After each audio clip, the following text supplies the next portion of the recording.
In the morning when I'm driving, I really come alive when I listen to my Ronnie, I listen to my Ronnie Q. They are rare and they are few who can compare with Ronnie Q. So grab a chair, she's coming through. She's on the air, it's time for Ronnie Q.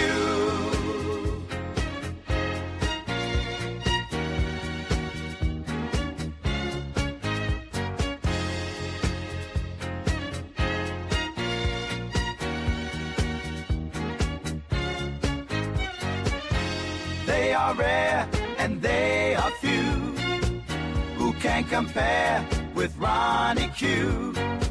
So grab a chair, she's coming through. She's on the air, it's time for Ronnie Q. Ronnie Q. It's time for Ronnie Q. Ronnie Q. It's time for Ronnie Q. In the morning while I'm driving, Ronnie, I really come alive when it's time for Ronnie Q. I listen to my Ronnie, Ronnie. I listen to my Ronnie. It's time for Ronnie Q.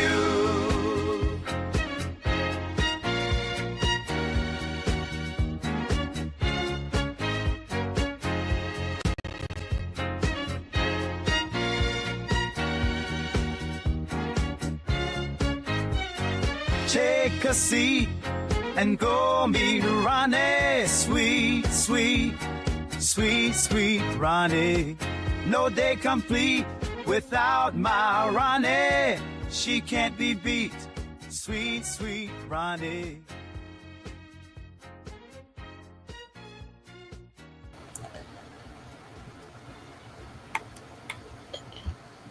Grand Rising, Grand Rising. What's going on? I hope you guys had a wonderful evening on yesterday. It was an interesting day. Quite a few little things happened over here. I was like, how messy and how rude. Let's get into it. What's going on? Uh, Very Carrie, you are beating me. But thus is life. Let's continue. Talent, I'm sure that you talentless. I'm sure you are one of the two people in my chat. But the next time you decide to run all over YouTube lying about Ronnie Q, eat a dick first. I'm pretty sure you eat a dick first anyway. But be sure that you wipe the nut off your top lip after you get done eating a dick before you run around lying about, oh, there's something must be wrong. Did you hear her video? Well, the fact that you always hear my videos proves exactly what I say about you all the time. You're my number one fan. Bitch, no one cares about you running anywhere, lying about Ronnie Q. Something sound like it was something wrong with me on a live where I said absolutely nothing, on a live where I only played my intro music and had to go before I even stopped the intro music. I mean, I understand that your mother couldn't get a new dick after the dick that nutted you up in her left her in the motherfucking West Side slums. But bitch, you can tell a motherfucker that grew up under his unwanted mother's skirt and had no father figure. You piece of trash.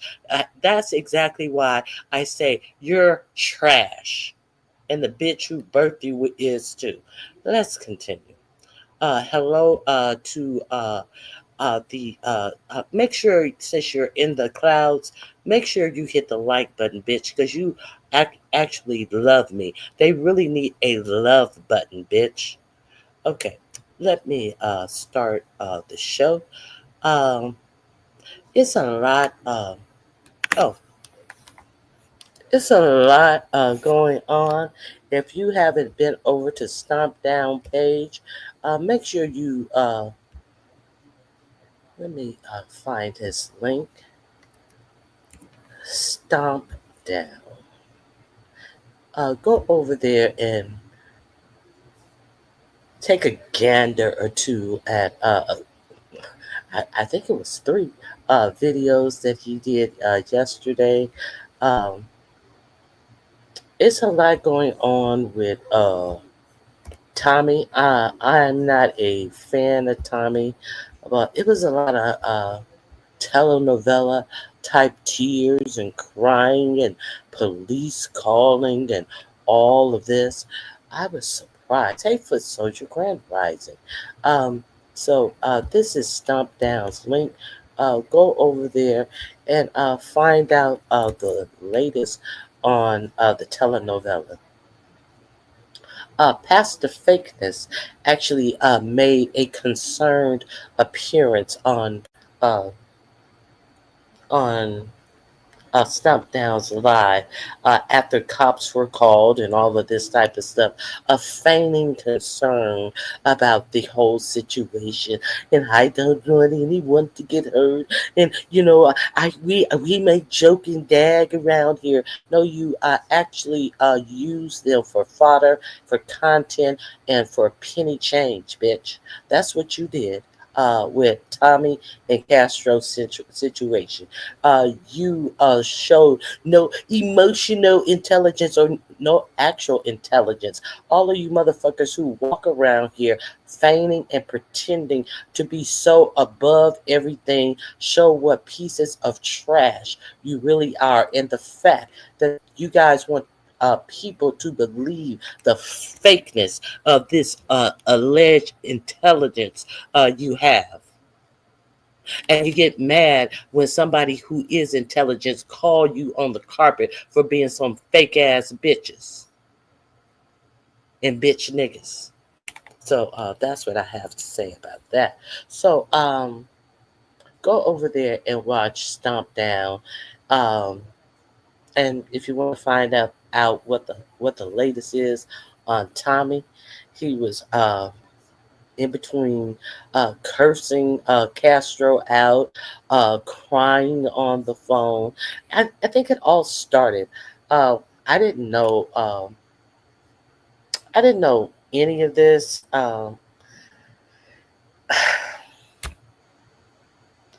Their lives. Uh, some people thought that they were running a play for content. I couldn't see how they were doing that because all the content was done on Jay Wilson's page. Grand Rising, Cheryl Burnett. It is good to see you this morning. But it started with Tommy calling his job while online to see if he was still employed at said job. And the man told him, no, you're not employed here anymore. Something about a video that went viral that his employer told Tommy to take down, and he refused to take the video down. And then Tommy proceeded on live talking to his now former employer and cursed him out, and so it went downhill from there. If you can believe, it got worse. So uh yeah, they're over there doing the most with the least and for the least. So what else? Rico is feigning to not know that King Roman News clearly stated what he stated and how he felt, like many other people, about him abusing that poor dog. So he's feigning like he didn't know. And he thought that he and King Roman were this and that and the other, and blah, blah, blah, blah, blah. Grand Rising, TC. It's good to see you. So, with that, uh, he hopped up on Stomp Down's page and said something, something, something. He was saying something. I forget. Don't put my name in it and blah blah blah. Because Stomp Down referenced I don't know. I didn't even catch him mention his name, but he comes up there all loud and tucked and silly. So I was feeling a little messy yesterday evening. So I hopped up there and I said, I, it, you're up here awful boisterous about this, but I noticed you haven't said a word about King Roman News telling you about that dog. And then, so he has said absolutely nothing. He has gone live. I still got my dog. This is prior to yesterday. And then Stomp Down comes back live. And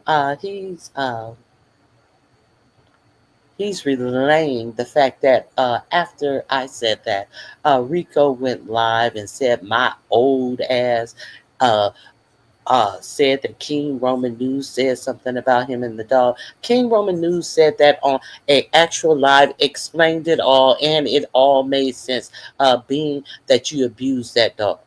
But now he's all with the sad voice, and I didn't know Clean Roman News was trying to get me to go to jail. No, motherfucker, you were trying to get yourself to go to jail.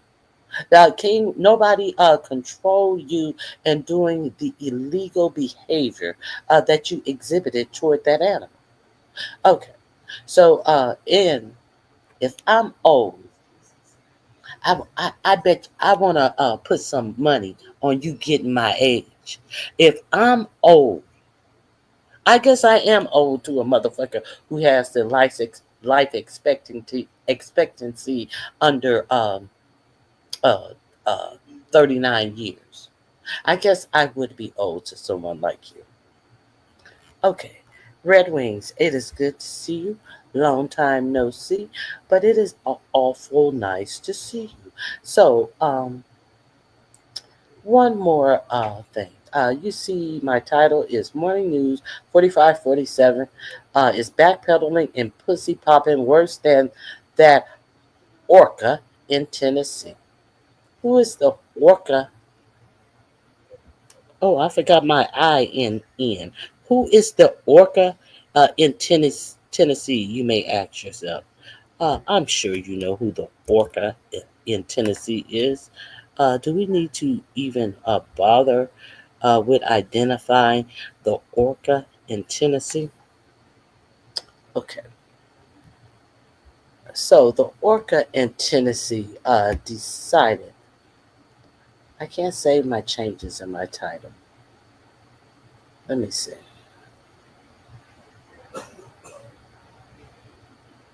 Oh well, I can't forget it. Okay.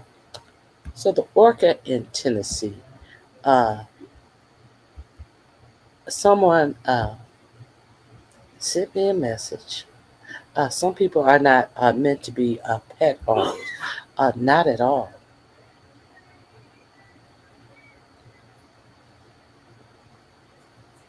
Hope everyone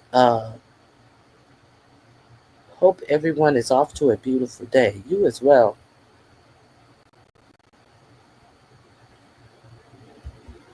So where am I? Let me say this. You know,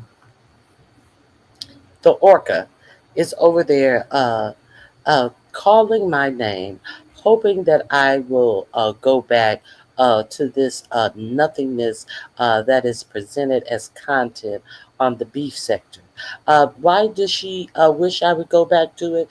Because she wants to steal the crib notes from me, sitting down doing my job as a content creator. She wants me to do my job reviewing what I've seen in the beef sector so she can bring her fat, lazy ass over to my channel and regurgitate my content and act like she saw it somewhere, but the bitch can never say that I'm regurgitating Ronnie Q's content. Or the bitch could never say I was over at Ronnie Q's and I saw X, Y, and Z happen. And so when I checked her ass about doing it, she pretended like, oh, I never do that. What are you talking about? What are you talking about? And I would go live and I would do a morning show. Everybody wanted to go live and do a morning show. And you can't tell people when to go live. You can't do this. You can't do that. You can't do what I do. That's what can't be done. You can't do what I do. So she is so tired of going over to uh, YouTube cameras to get to find out what happened. It take her too long to get through what she's going talking about, and all those people come up. Well, why don't you do what real content creators do and collect the content that you want to discuss, bitch? Why don't you do that? Don't nobody work for you, bitch. You don't work for yourself. So how you figure that I work for you? And I give a fuck if you give me credit about I'll even tell people where I got it from now. But when you were confronted with the shit you were actually doing, you pretended like you didn't do. You pretended like you could get your lazy ass up and do a morning show. All of this bullshit. And as far as nobody has a time slot, yeah, I have a time slot. Monday through Fridays at 4 a.m. my time. That's my time slot, bitch. And so all of a sudden, when if I don't have a time slot, why is it so much talk about? Oh, they went live on top of Shakimi. Oh, Pizarro went live on top of this one, and they went live on top of that one, and but nobody went live on top of Ronnie Q. Nobody did that. And nobody in the beef sector made sure that they fucking ushered that bullshit in and tried to help them because they a big fat funky hating ass no man having bitch. Nobody saw all that. Nobody saw a old bald head bitch throw her dentures in and a backwards ass wig sitting over there at the competitors at non-B sector people's chat trying to put them on. Now they ain't on themselves. Nobody saw that. I see it all. I see all of your fuck shit. Let's be clear. I saw all of the fuck shit. Hey, Olivia. Olivia the Oracle speak. Bitch, I don't even know what the fuck you are in my motherfucking room for. Bitch, eat. I would tell you to eat a dick, but bitch, you can't find no dicks to eat. Get the fuck out of here. All right. Let's continue. Okay, so are we gonna pretend like no one has a time? That fat funky bitch, when she was presented with the facts, she couldn't just admit the fucking facts that everybody knew. But then she gonna try to come up against the time. I would go live when you go live. I would go live with a whole fucking sorry ass bitch. And now she got her motherfucking head up in my chat. Bitch, stay in the clouds, bitch. No, the clouds cannot support you, bitch. Sit on the floor, hoe, and act like you acted when you were a fat ass kindergartner in that fucking backwoods school in Tennessee. Go the fuck out of my face. Anyway, So let's get on. Let's go on with my show. Tell her she can do reviews and she can do news on the second half. No, bitch, I can do what I want to do on my channel. Just like you can go on your channel and think I give a fuck about somebody needing it to make it easier for your slothing ass. No, bitch. You do your own work, bitch. You don't get graded off of someone else's work, you lazy hoe. Okay, uh, let's continue. What's going on in the news? A whole lot of shit is going on in the news. Uh, hmm, what else is going on in the news? Here we go. I wanted to remember we last left off 45, 47. Had Pam Bondi come out and say that there's nothing to see here. There are no files. There's nothing to see. So why is it late last night? Late last night, 45, 47 came out on Truth Social as if is a government announcement program, app, and said, based on the ridiculous amount of publicity given to Jeffrey S. Epstein, I have asked Attorney General Pam Bondi to produce any and all pertinent, keyword pertinent, grand jury testimony subject to court approval. This scam perpetrated by the Democrats should end right now. So, is it the Democrats who are perpetrating, demanding that you release all of this stuff? No, it has been the Republicans up and into and in through your FBI, Cash Patel and Dan Bongino, who made a living off of demanding the Epstein files be released, demanding transparency on the Epstein file, up and into 45, 47, telling them to stop talking about Epstein. Stop demanding that they stop talking about Epstein. And when they didn't, what did 45, 47 do then?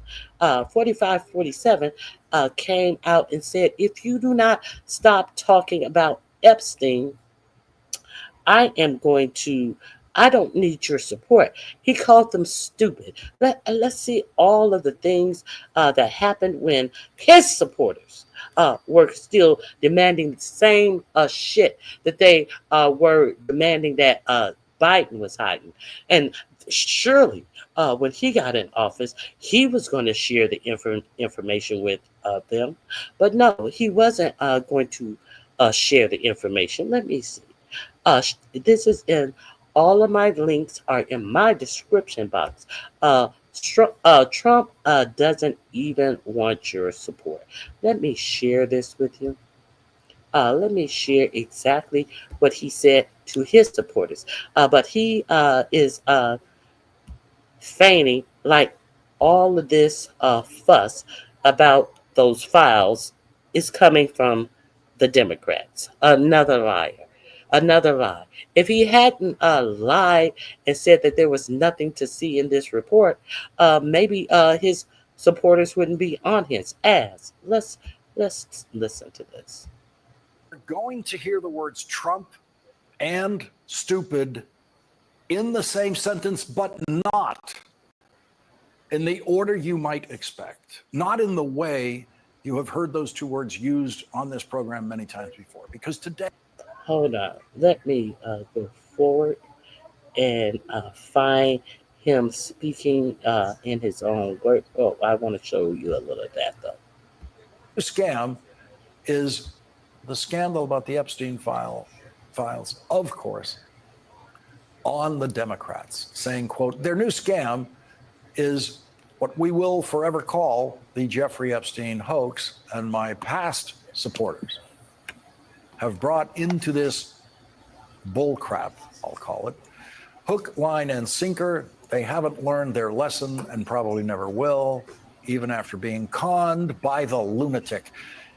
Yes, they have been conned by the lunatic for many years now, but Donald Trump wasn't actually referring to himself when he said that, and it was just my artful edit that let it sound that way for a moment. What he actually said was, even after being conned by the lunatic left. Donald Trump ended that social media rant against Republicans, saying all these people want to talk about, with strong prodding by the fake news and the success-starved Dems, is the Jeffrey Epstein hoax. Let these weaklings continue forward and do the Democrats' work. Don't even think about talking of our incredible and unprecedented success, because I don't want their support anymore. Does that sound like he's talking about the Democrats?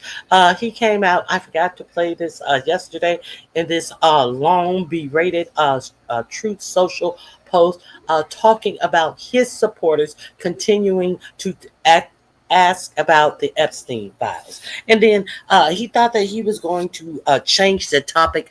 That Coca-Cola, they're putting real sugar. We got them to Donald Trump stop. is calling Republicans. Shut up, Lawrence. We got them to stop using high fructose corn syrup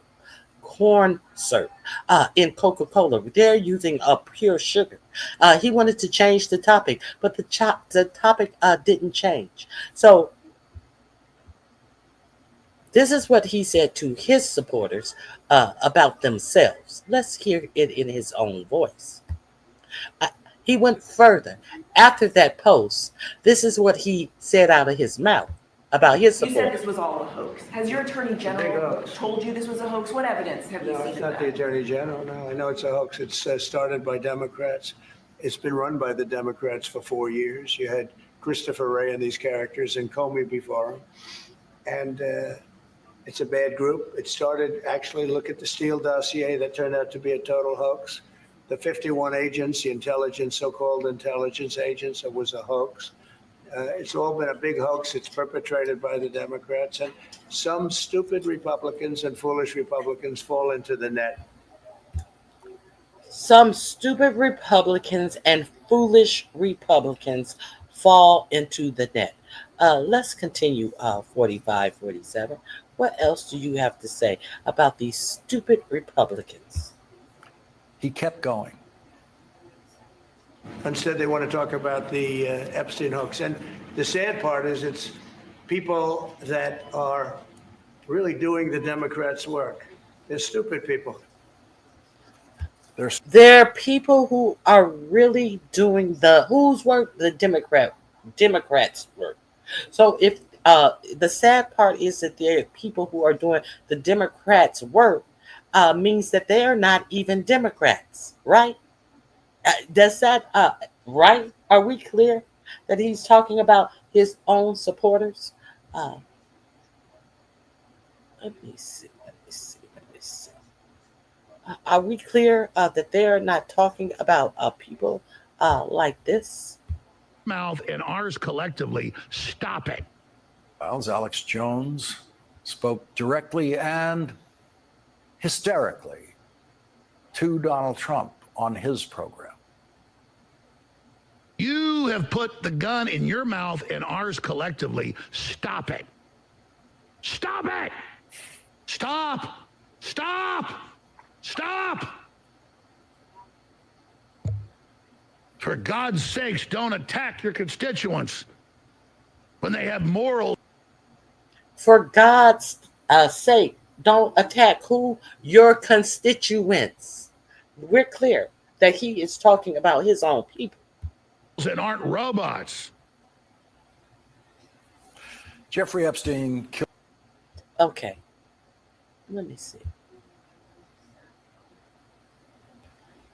Oh. Maybe this is the heat that he's feeling about this probe into this Epstein that never dies. The man's been dead for about 3 or so years. No, the man has been dead since 2019. 2019. He died under your first administration. He was arrested under your first administration, and then mysteriously he died, and y'all want us to believe that you showed the video tape of the whole night before he passed away, a videotape that was not even pointing at his door. But you guys did not bother to say that that wasn't even the door to his cell that you were playing this video. Oh, but oops, someone realized that there was a minute missing, and hurriedly Pam Bondi fondled around another lie. Well, the tape, they've been using that same tape since around 1999, and every night at the same time it's missing a minute. But come to find out, it's missing close to or over 3 minutes on that tape. And come to find out, this is the unedited tape. No, come to find out, the tape that she presented as an unedited tape, saying that there was 1 minute that was always missing, as if the tape skipped, and you will find that minute missing every day, because the prison system is so poor that they've been using the same tape to record their prison since 1999, I believe she said. Come to find out, that tape that she presented was compiled by at least two tapes, and it has been they have scanned that tape, and they are able to tell you which app that they which application that they use to edit the tape. So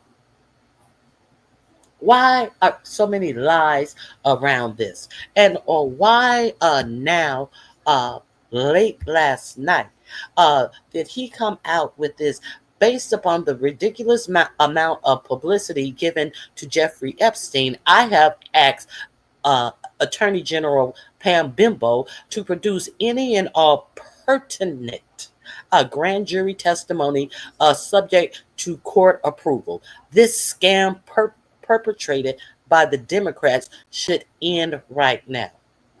Who is this scam perpetrated by? Because Pam Bondi came out and said that there were no client lists. So now we have moved back after see, the uproar was about the client list.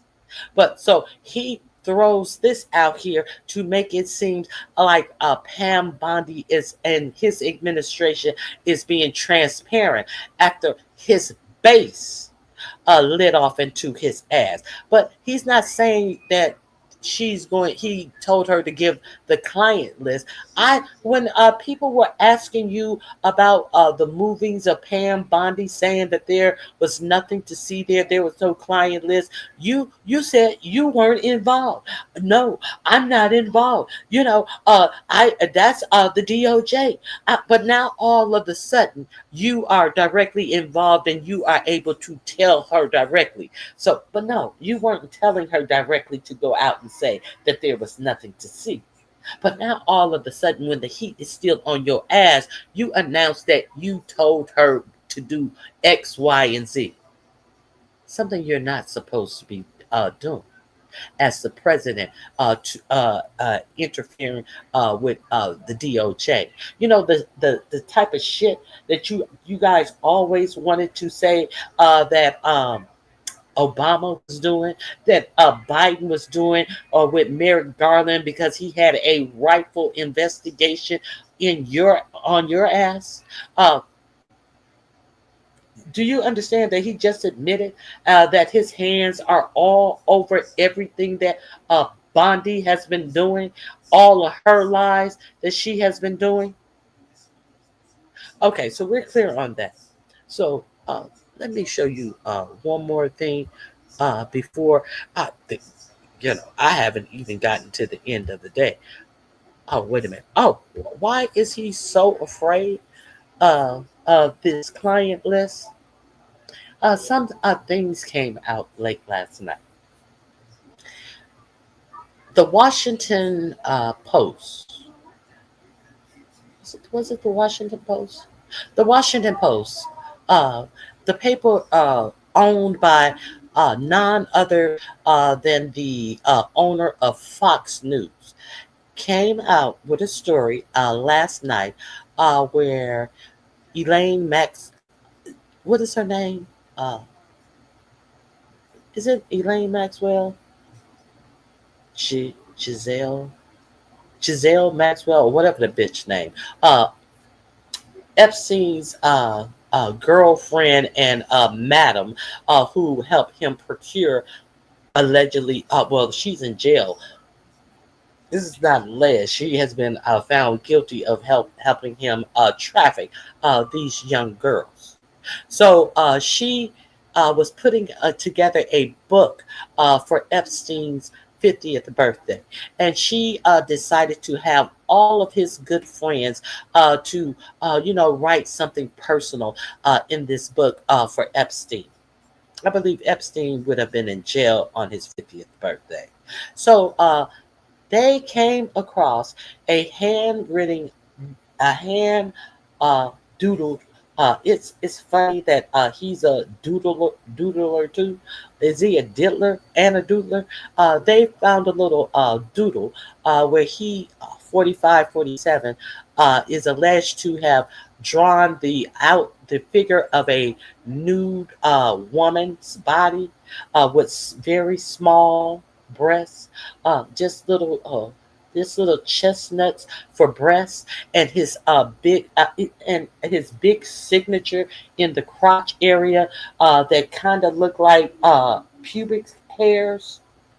That's where he put his signature, and it had a little quote. It had a little back and forth, as if we were talking today, I would tell you this, and you would say that. But the strange thing about this birthday wish, it was it is hard to, what he said. It is hard for people to understand people like you and I, and happy birthday, and I hope you keep happy birthday to you and your little secrets, or something to that effect. Uh, this is why all of a sudden he said he was going to sue the Washington Post. He was trying to get this story buried. He was unable to get the story buried, and they ran it. And the first thing he said is he's going to sue the Washington Post. But I highly, seriously doubt that he will sue the Washington Post because that means that they will be able to find exculpatory evidence. Do you think that he's going to sue the Washington Post? Kind of like Hegseth lied and said that he was not talking about what the editor of the Atlantic, who was on that signal call, he did not say the things that was reported. See, because the guy from the signal call didn't relay what was reported, trying to be dignified and not give up their mission. But after he came out and said the man lied, the man dropped the whole thread. So you think that 45, 47 wants this writer who found this little dirty little diddling that he did, you think he wants him to actually show this? Now, and how do we know it has been authenticated allegedly to be his signature? But there's also a little telltale a tidbit about this little nude drawing. It is done in Sharpie. His favorite pen. It is done in Sharpie. Uh, let's continue. Of Jeffrey Epstein and Ghislaine Maxwell's victims. At the time, the Associated Press reported, quote, The first three women testified as Jane, Kate, and Carolyn. First names are pseudonyms intended to protect their privacy. The last was Annie Farmer, who took the witness stand using her real name. Jane said she was 14 when she met Maxwell and Epstein at a music camp where Epstein was a benefactor. Maxwell showered her with attention in a way that left her vulnerable the moment she was first instructed to follow Epstein into his pool house in his Palm Beach, Florida estate in 1994, she said. When he began to sexually abuse her, I was frozen in fear, she said. I'd never seen a penis before. Prosecutors wanted evidence that Maxwell was a direct participant. Jane gave it to them by claiming Maxwell and Epstein fondled her together. When a prosecutor asked her why, as the defense pointed out, she didn't initially reveal everything about her experiences with Epstein in initial interviews with law enforcement. She said, fighting back tears because it was too difficult emotionally, too difficult on every level. 14 years old. That's what Donald Trump and his attorney general are hiding. 14 years old. The investigative files on a man who Donald Trump said he knew for 15 years, a man who said he was Donald Trump's closest friend for 10 years and who raped that child when she was 14 years old. They are protecting that man in the grave, and who knows who else. Okay, so now he also said, "I don't believe that there's you guys are still talking." He died like 3 or 4 years ago. No, actually, he died 6 years ago in 2019 under his term. But he even tried to push back the number of years that this man had died to make it appear as if he died under the Biden administration. Biden, Obama, Cook. Crooked Hillary, they all wrote the files that now that didn't exist. Then that the files that were written by Hillary, Obama, and Comey. At first, they didn't exist. Then they exist because they were written by this people. Then this man who died 6 years ago, died 3 years ago. I mean, the lies and the bullshit are flying. So I want to share this with you. You know it's bad when your neo-Nazi supporters are calling you on your bullshit. So let me play this for you real quick. Nick Fuentes. We saw Alex Jones tell him to stop it. So let's see what Nick Fuentes has to say. Let me see. Here it is, right here. That clip is in my description box under the doodler. You know, he doodled out that little picture of the doodler diddler, possibly. Let me show you what the neo-Nazi that he had dinner with. He invited to dinner after the Charlottesville white supremacist rally. If I'm not mistaken, Nick Fuentes was one of the ones who were instrumental in having that Charlottesville march. He sat down with Kanye, the black man who says that he's a Nazi now and he loves Hitler and blah, blah, blah, blah, blah. Okay. Let's hear what Nick Fuentes have to say. Let me share my screen with you.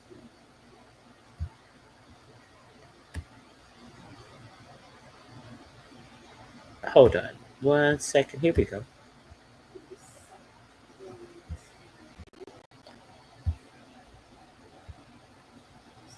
not on board with the Epstein cover-up, oh, I don't want your support. You're a weakling. Fuck you. Fuck you. You suck.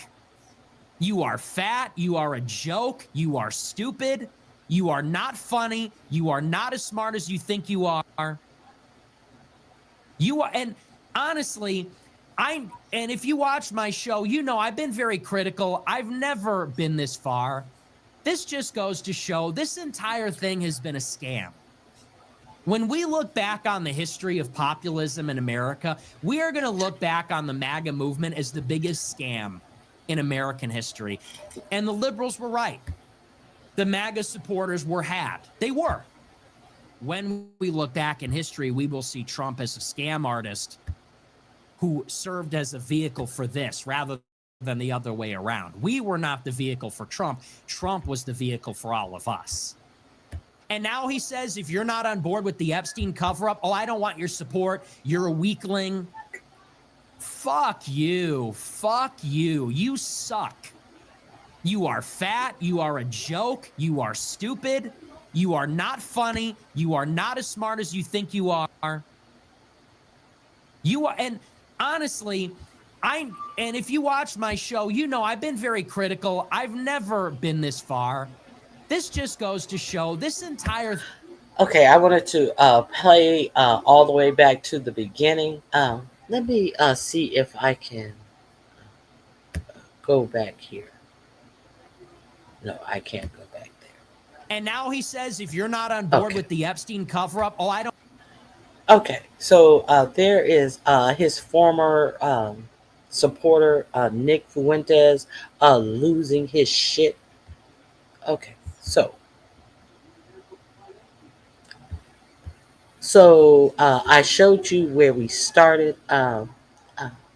Let's see where the let's see the press conference where all of this stuff. We started with there's nothing to see here, and then there was the Coca-Cola big announcement. Y'all don't want to talk about his accomplishments. And isn't it odd that he's announcing such a grand accomplishment when he's going to have to get the sugar, the pure cane sugar that's going in Coca-Cola from Mexico? And I think Mexico and Brazil. Mexico, who he wants to put all these tariffs on, this, that, and now he's going to use having to get a product from Mexico to save his ass.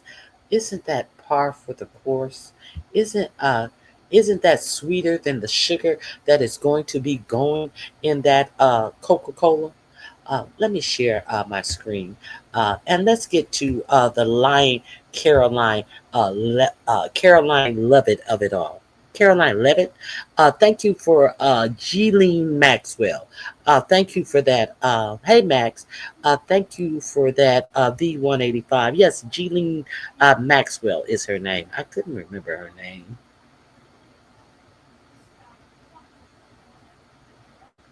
Here we go.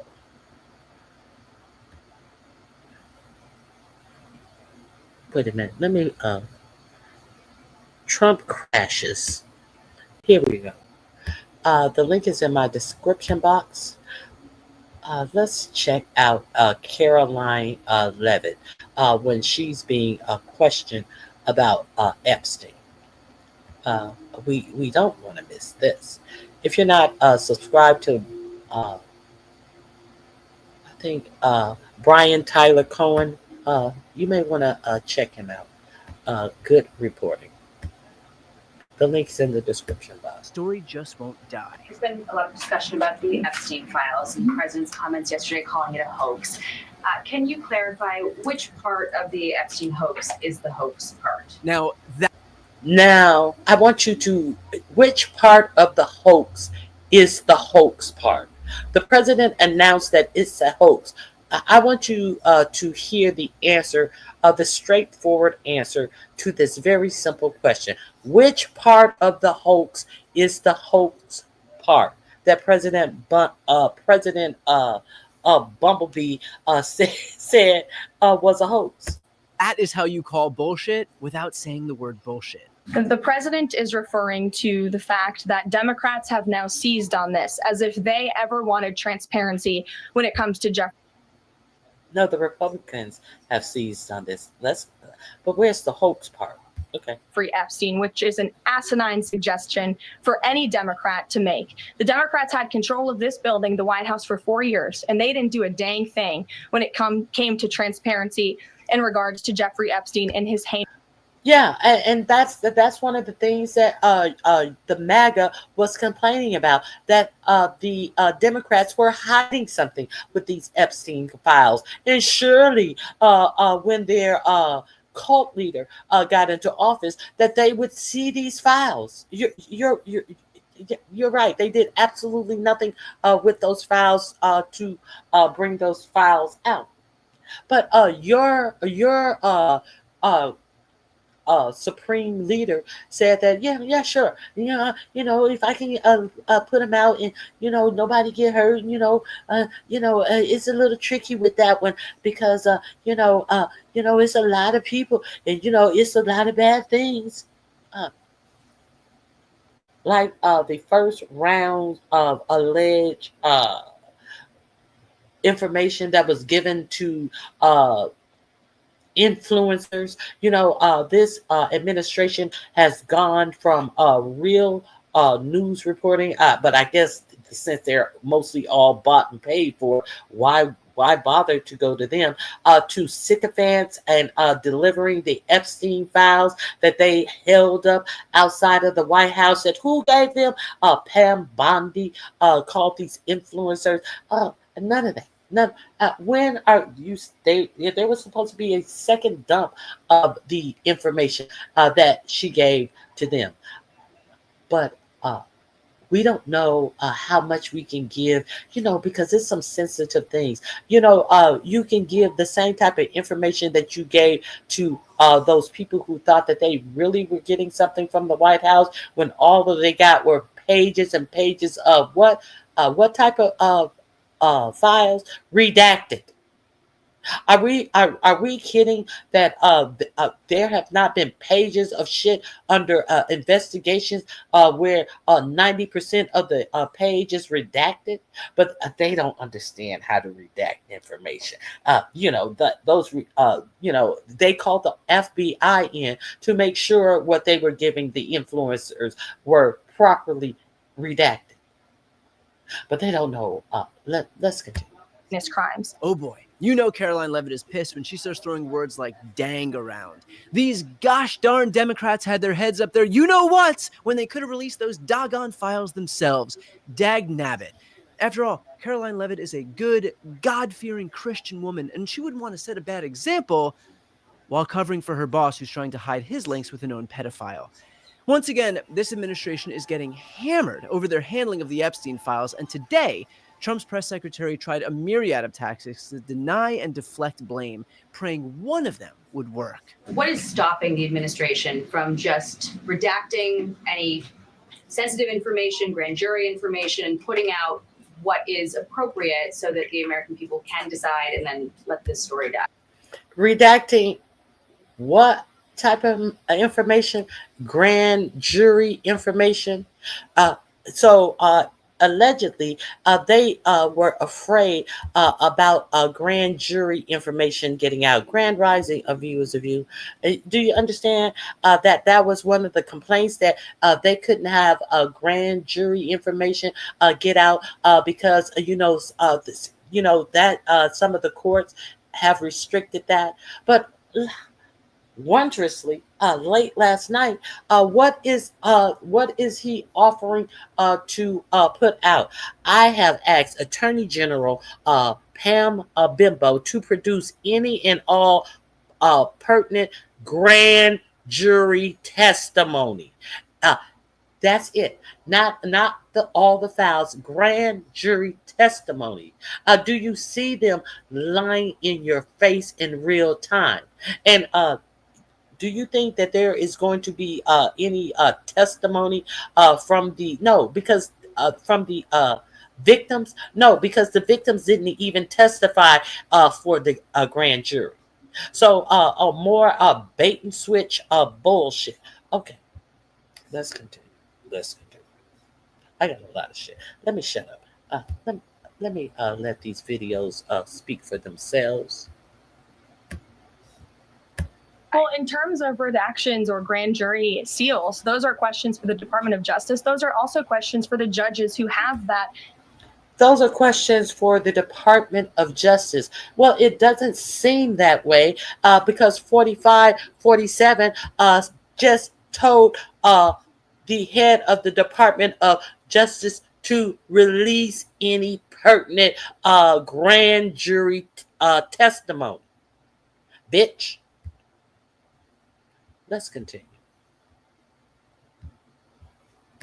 Information under a seal, and that would have to be requested, and a judge would have to approve it. That's out of the president's control. Well, there you have it. It's out of the president's control. I mean, if there's anyone who respects the barrier between the executive branch and the judicial branch, it is Donald J. Trump. You couldn't. Okay. Let me see. Here we go. Voice of our court system. We have some real crooked judges too.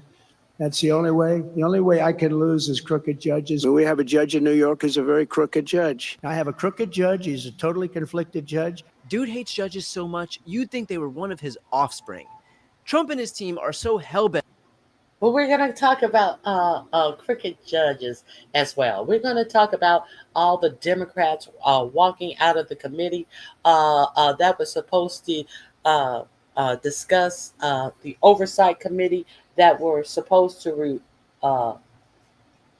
discuss the appeals court judge who was his former attorney, Emil Bovelay. We're speaking of crooked judges. Hang on. Let's get done with this lying Lovett. Has been transparent. He has followed through on his promises to the American people, but he doesn't like to see Democrats and the mainstream media covering this like it's the biggest story that the American people care about. Okay, let's be honest here. Have you met us? Americans live for this stuff. The world's most well-connected. Okay. I'll let him give his commentary. Noted fan of Diet Coke. He said, I've been speaking to Coca-Cola about using real cane sugar in Coke in the United States, and they have agreed. So this is the real important stuff that you people have been ignoring. FBI Director James Comey from her job in the Southern District of New York. And she worked, and I started the show talking about this, in the U.S. Attorney's Office for nearly a decade, where, among other things, she handled high-profile sex trafficking prosecutions and was responsible for prosecuting both Jeffrey Epstein and Ghislaine Maxwell. Donald Trump fired a seasoned federal prosecutor whose main focus was taking down sex traffickers because her last name was Comey, but even worse, tried to deny that he knew anything about it. The White House had any knowledge, or did the president sign off on her firing? This was a decision that was made by the Department of Justice. Yeah. Okay, so James Comey's daughter, who prosecuted both Epstein and Ghislaine Maxwell, got fired. But he's saying, Pam Bundy, she works independently. She's the Department of Justice. I know nothing about that. Why is this so important? Because Ghislaine Maxwell is up on appeal. And she says that if there is no list, why am I in jail? If you can't produce a list, why am I in jail? He had asked allegedly in his first term how could he go about giving her a pardon, and when asked about when she was sentenced, when she was found guilty, he said that he wished her well. That's the only comment he had for her as the sitting president, finding out that she was convicted of her crimes. Let's continue. Trump isn't some kind of micromanager. Whatever Pam Bondi wants to do is fine by him. Can you say why there was a minute missing from the jailhouse tape on the news? Yeah, sure. Pam, could I just interrupt for a second? Are you still talking about Jeffrey Epstein? See, Mr. Laissez-faire himself. I'm sorry, but does this administration... So the question was for Pam Bondi, but he interjected. And why are we still talking about somebody? This is the clip when he said that, who died 3 or 4 years ago, to make it seem like he died under Biden's administration. Let's see some more of the clown show. Airport. So I think if I'm understanding what Trump is saying, the other day into an airplane. Just happened to be, just a coincidence, you know. He just happened to be at the airport at this. See what happened today, where Bill Clinton goes in the other day into an airplane. Just happened to be, just a coincidence, you know. He just happened to be at the airport at this time. Think of it. Just happened to be at the airport. So I think if I'm... So this is a time where they were raking Bill Clinton over the coals for running into Loretta Lynch at the airport, and them having small talk. Loretta Lynch was Barack Obama's attorney general, and he wanted to make it seem so scandalous that they stopped and greeted each other, or whatever small talk that they had in open public where everyone could see them. This is what he said about the attorney general. So if he thinks that that's how other people operate, do you think he's hesitating to operate that way himself? Had a quick chat on the tarmac, all while the investigation was going on with Hillary's emails. Well, Donald Trump had some thoughts. I mean, you see what happened today, where Bill Clinton goes in the other day into an airplane. Just happened to be, just a coincidence, you know. He just happened to be at the airport at this time. Think of it. Just happened to be at the airport. So I think if I'm understanding what Trump is saying, it's that when high-powered people get on this... Okay, so what else do we have? I think that's all. That's all that I have on this. Okay, so we were there. Now let's see where else we can take this foolishness. By the end of the night, this is where we were. Yes, I did see that that's another thing that they threw in the mix. They threw in the mix that what is that that vascular some vascular condition he has. They wanted you since you got Walter Reed had said that he was the healthiest man in the world a couple of months ago, but with all this shit falling down, well, hey, you better get your fat ankles out there and motherfucking tap dance, motherfucker, and tell them what's going on with all this makeup on your hand and these ankles akin to uppity ugliest goddess. You better get out here and say something so they can start talking about something. Let's change the news algorithm into something else, bitch. You better get your fat ass ankles out here and say what's wrong with you. Okay. Let me see. This is how.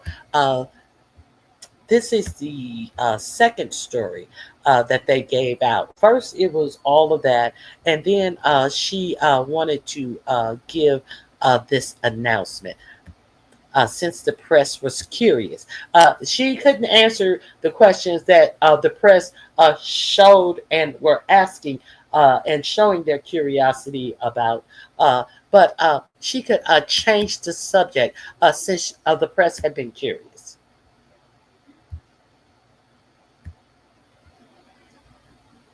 Here we go. Speculating about.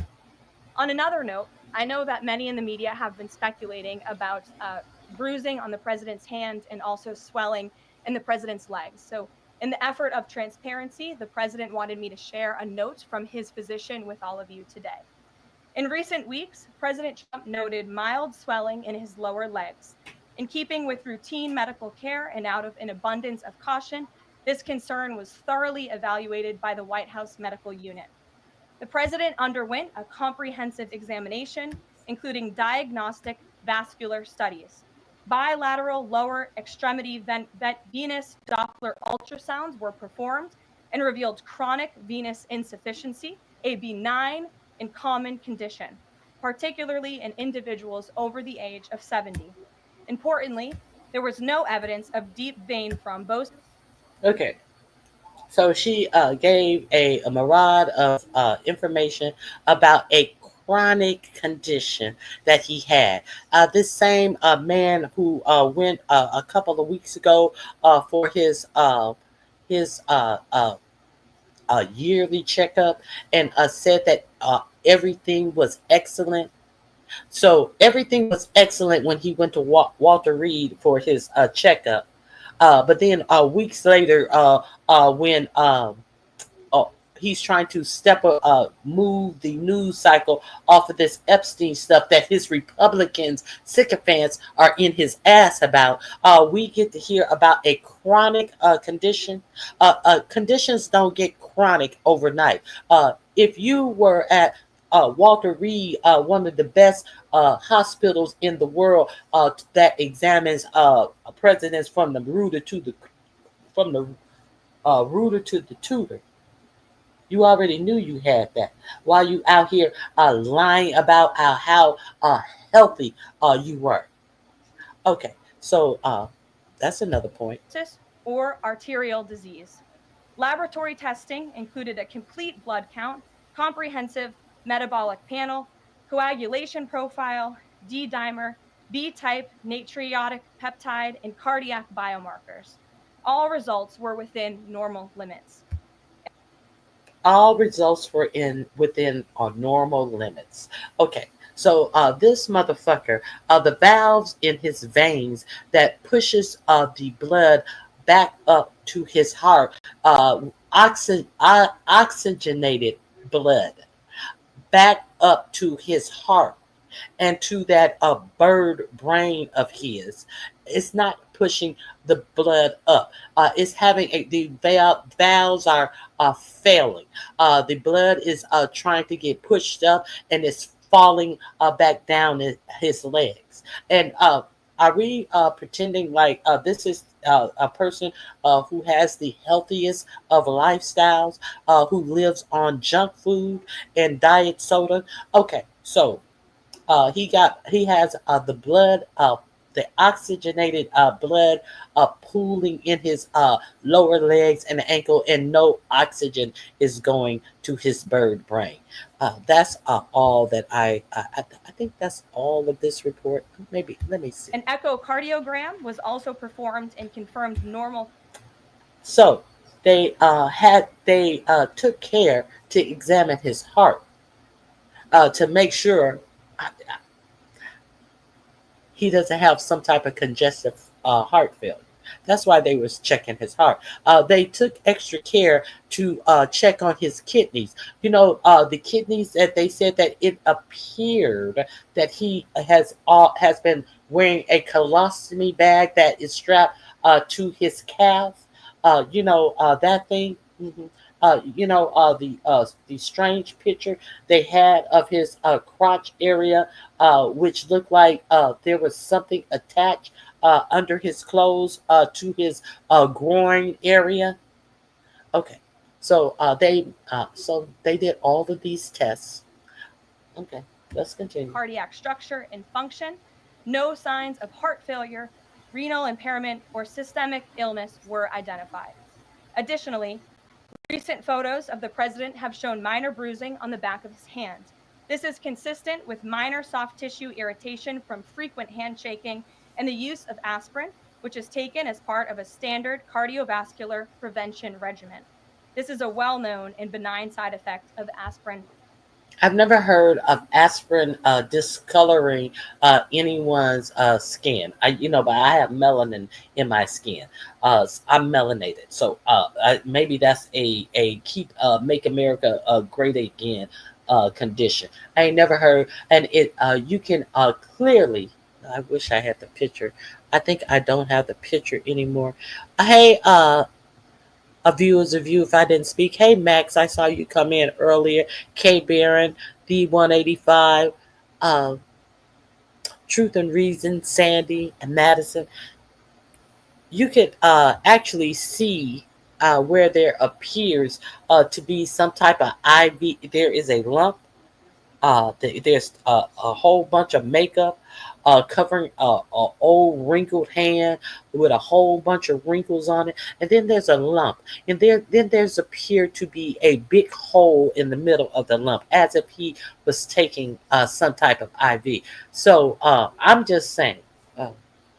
Hey Mia C, grand rising to you. He's probably got a blockage, uh, a blockage or kidney issues. Okay, it's just absolutely sad that they actually bought up his health because uh, that was the last thing that they could think to try to turn this news cycle off this Epstein. But it's not the Democrats who's doing it. These are his own people. He said, if you're going to continue, he called them foolish. He called them weaklings. And he told them that he does not need their support if you're going to keep talking about Epstein. He's at his wit's end. Damn it. Therapy. And the president remains in excellent health, which I think all of you witness on a daily basis here. So the president wanted me to share that note with all of you. I'm happy to take further questions on it. We will provide the memorandum from the president's physician. So with all of that, he remains in excellent health. After all of the stuff I told you, he's in excellent health. His blood will not go to his bird brain, but he's in excellent health. Everything else is all fine and dandy. Okay, so where are we? Where are we? Where are we? Uh, there is some more things I want to share with you. So that's where we are in the Epstein saga of it all. Let me see what else I haven't shared. JD Vance. What is going on with JD Vance?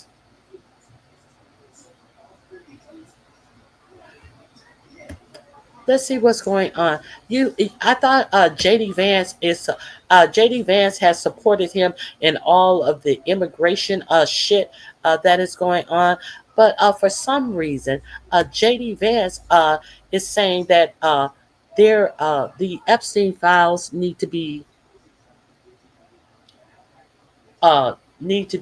released. Did you guys know that? Let's see what the vice president is saying about the Epstein files. Let me see if I can find it. Hold on, hold on.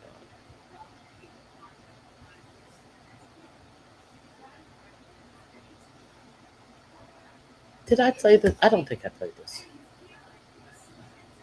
And deeper into the Jeffrey Epstein scandal with reporting from the Wall Street Journal tonight describing a birthday letter to Jeffrey Epstein.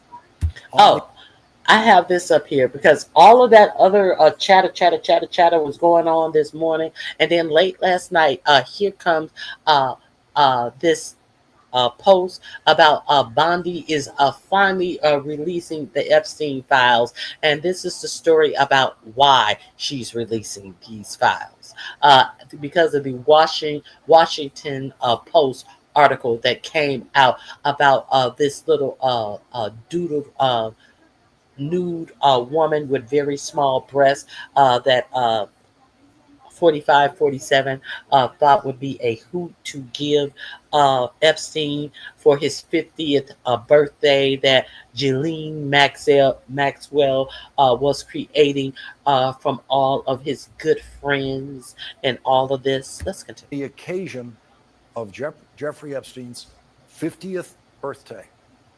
The Wall Street Journal said, well, as the world now knows, the breaking news of the night is that Donald Trump is sinking deeper and deeper into the Jeffrey Epstein scandal with reporting from the Wall Street Journal tonight describing a birthday letter to Jeffrey Epstein on the occasion of Jeffrey Epstein's 50th birthday. The Wall Street Journal says the letter bears Trump's name. And that letter's final line says, "Happy birthday, and may every day be another wonderful secret." And Donald Trump's latest panic response to what is now a fully out of control situation for the Trump administration is a post on social media within the last hour saying, "I have asked Attorney General Pam Bondi to produce any and all pertinent grand jury testimony subject to court approval." It is entirely possible that the court will not approve the release of any of the grand jury testimony in the case because Jeffrey Epstein's co-defendant and convicted co-conspirator, Ghislaine Maxwell, is still an active litigant in the case appealing her conviction, and the grand jury testimony was used in the prosecution of Ghislaine Maxwell. If she's successful in that appeal, she could have a retrial that could include some of that grand jury material. A judge might want to protect all of that. And the Epstein files that people want to see, that Trump supporters have demanded to see for years, include much, much more than grand jury testimony. It includes FBI reports, FBI notes, prosecutors' notes, endless streams of paper far beyond just grand jury transcripts. And the Attorney General knows that. And that's why Pam Bondi responded to Donald Trump on social media saying, quote, "President Trump, we are ready to move the court tomorrow to unseal the grand jury transcripts." And that won't do it. That will not quiet the revolt in Trump world about this. Because with the publication of that story by the Wall Street Journal, Donald Trump has now sunk to the lowest point in his presidency because this story, and only this story, has separated Donald Trump from some of his most fervent and frenzied supporters in the past, who are now in a frenzy of outrage about Donald Trump blocking the release of the Epstein files, which, according to the Wall Street Journal, contained that birthday message bearing Trump's name to Jeffrey Epstein. In 2003, when Jeffrey Epstein was, according to criminal evidence developed years later, routinely raping children, especially 14-year-old girls, which was apparently the target age for Jeffrey Epstein in the selection of his victims. That's when this letter was addressed to a child rapist bearing Donald Trump's name that said, "Happy birthday, and may every day be another wonderful secret." In the middle of what we now know was Jeffrey Epstein's dedicated pursuit of child rape victims. That was Jeffrey Epstein's biggest secret at the time. We don't know what the secret the letter is referring to. We don't know if Donald Trump knew that Jeffrey Epstein was an unrelenting predatory child rapist at the time that Donald Trump was friendly with Jeffrey Epstein, to the point that Jeffrey Epstein described Donald Trump then as his closest friend. You know how much trouble a politician is in when stories like this break? Not that there's ever been a story like this, but when scandals break, you know how much trouble a politician's in by the reactions to the story. There are several people mentioned in the Wall Street Journal report. Donald Trump is just one of them. Other people mentioned in that report include Jeffrey Epstein's former lawyer, Alan Dershowitz, and Jeffrey Epstein's largest financial benefactor, billionaire Leslie Wexner. No one mentioned in the Wall Street Journal report tonight disputes anything in the report except Donald Trump. There is a letter in that same collection of birthday letters from Alan Dershowitz and another one from Leslie Wexner. When reached by the Wall Street Journal, Alan Dershowitz said, quote, "It's been a long time." Excuse me, Leslie Wexner, he is the absurdly rich owner of Victoria's Secret. And I don't recall the content of what I may have written. Billionaire Leslie Wexner, quote, "Declined to comment through a spokesman, so no dispute from them. about the reporting on them and their birthday letters to Jeffrey Epstein, reporting by the Wall Street Journal tonight. The Wall Street Journal reports about the documents, which NBC News has not independently verified. Ghislaine Maxwell's collected letters from Trump and dozens of Epstein's other associates for a 2003 birthday album, according to documents reviewed by the Wall Street Journal. Pages from the leather-bound album, assembled before Epstein was first arrested in 2006, are among the documents examined by Justice Department officials who investigated Epstein and Maxwell years ago, according to people who have reviewed the pages. It's unclear if any of the pages are part of the Trump administration's recent review. The Justice Department, run by Donald Trump's Attorney General Pam Bondi, has control of the entirety of the Epstein files, including the Epstein birthday material quoted by the Wall Street Journal. The Justice Department officials didn't respond to requests for comment or addressed questions about whether the Trump page and other pages of the birthday album were part of the agency's recent documents review. The FBI declined to comment. So the Justice Department does not dispute one word of the Wall Street Journal reporting tonight. The FBI does not dispute one word of the Wall Street Journal. If they dispute it, okay. So final word on all of this. There have been 3 attempts. We've had congressmen and women come out and say that there needs to be more transparency. These things need to be released. There have been, I think it was 6 attempts to unilaterally have Congress say that these things needed to be released. With all the jaw jerking from the Republicans, they have all voted down the release of these Epstein's files. Now there is a 6-1. Congress is on recess all of August. The way this bill is written, it has Ro Khanna, a Democrat, and what is the guy who 4547 said he's going to primary because he voted no on the whack ass bill, the Republican. I forget his name. They are co-sponsor of a bill that has to sit for 30 days. So it will be sitting while Congress is on vacation. So when they come back in September, they will be able to vote on this bill. Now, so far, you know how you always hear that there are Republicans who may vote against their party, and but so far, allegedly, 10 to 17 Republicans have said that they will sign this to get the Epstein files released. So that's where we are with that.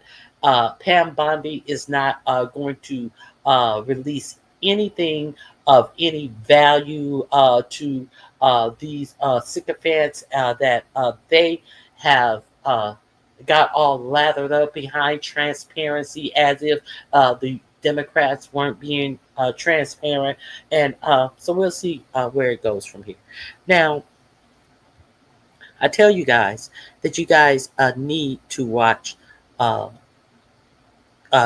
really need to watch some of these hearings.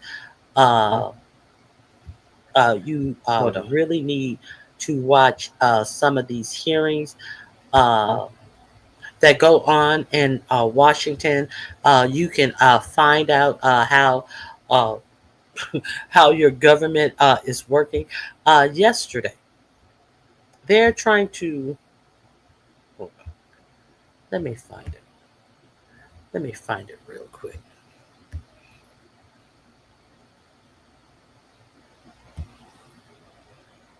Let me.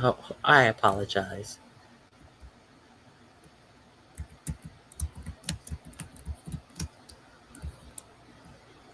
Okay.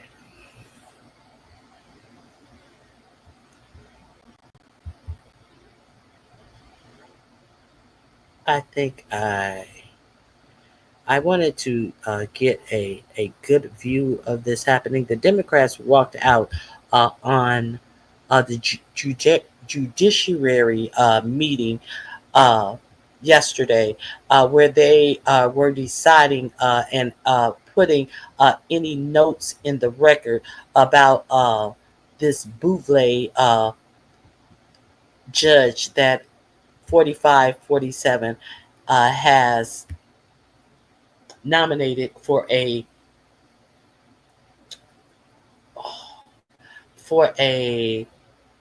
appeals judge.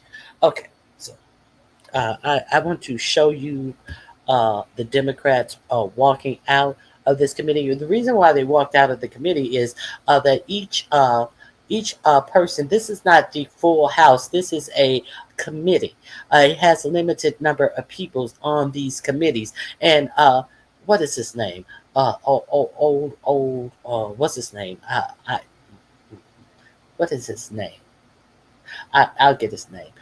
He was trying to cut the Democrats off and saying, "Well, people have places to go." And Cory Booker lit into his ass. Did you guys watch that yesterday? Cory Booker lit into his ass and says he had a parliamentary motion, and and and it wasn't Sheldon Whitehouse. The little old dude, he was like, "Oh no, well, people have things to go, and we're gonna vote on this." And he was like, "Hold up, dude! You haven't even ruled on my Article 4 complaint."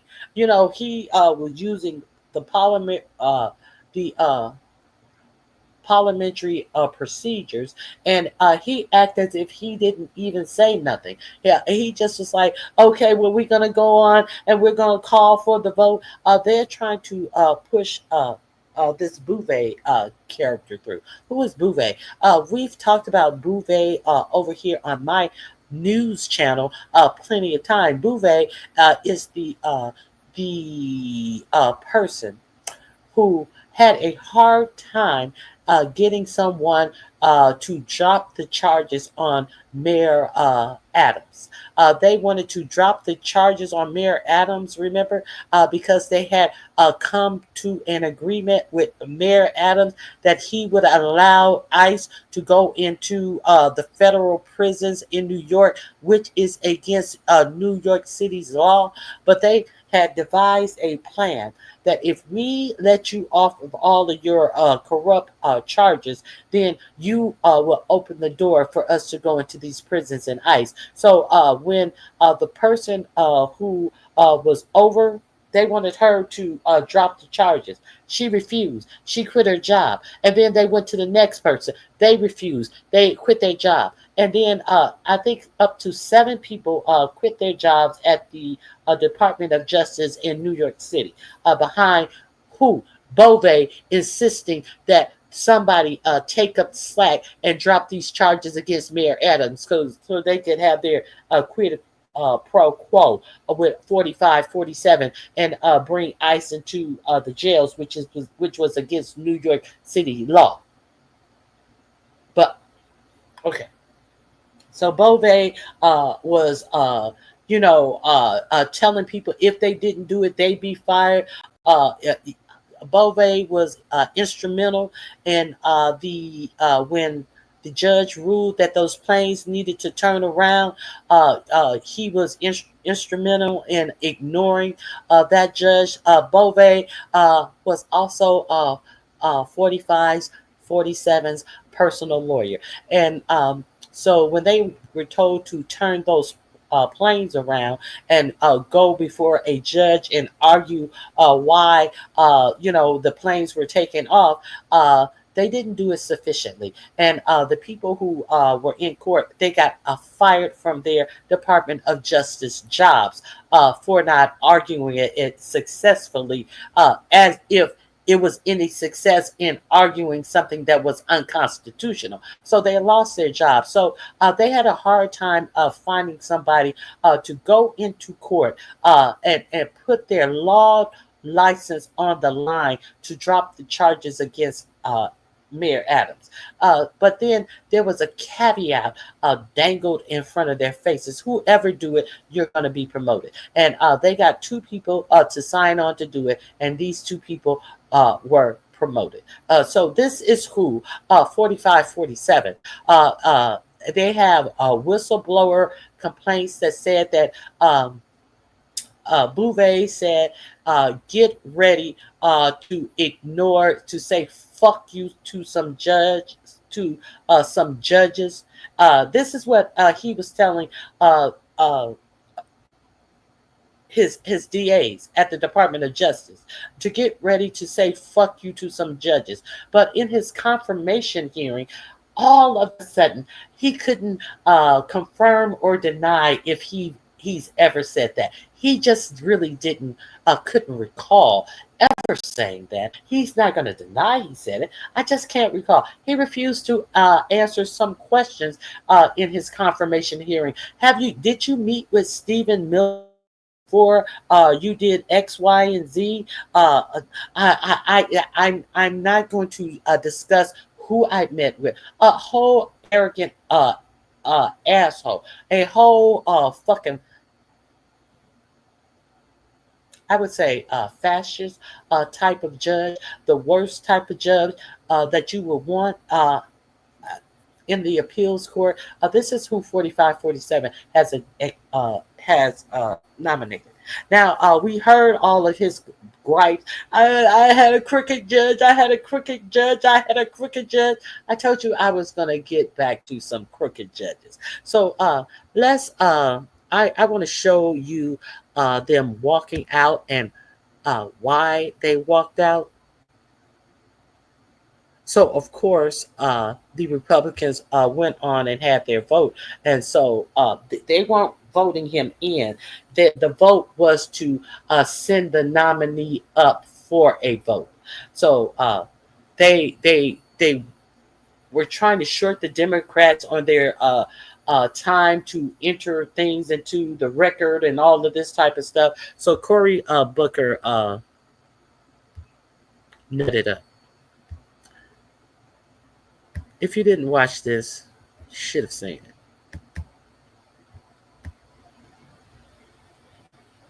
Email Beauvais. Well, a Senate committee advanced email Beauvais' judicial nomination, but it is not without its fair share of fire. Chuck Grassley. I knew I would get his name. Chuck Grassley tried to act as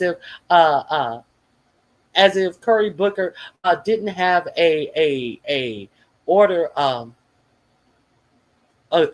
direct order on the floor. Just try to ignore him. It's like, no, we finna vote on this. No, we finna vote on this. Fireworks. The Democrats on the panel, they got up and walked out of the vote after not all of them were allowed to speak. CBS News congressional correspondent Nicole Killian following that vote. Nicole, what happened here and why were some not allowed to speak?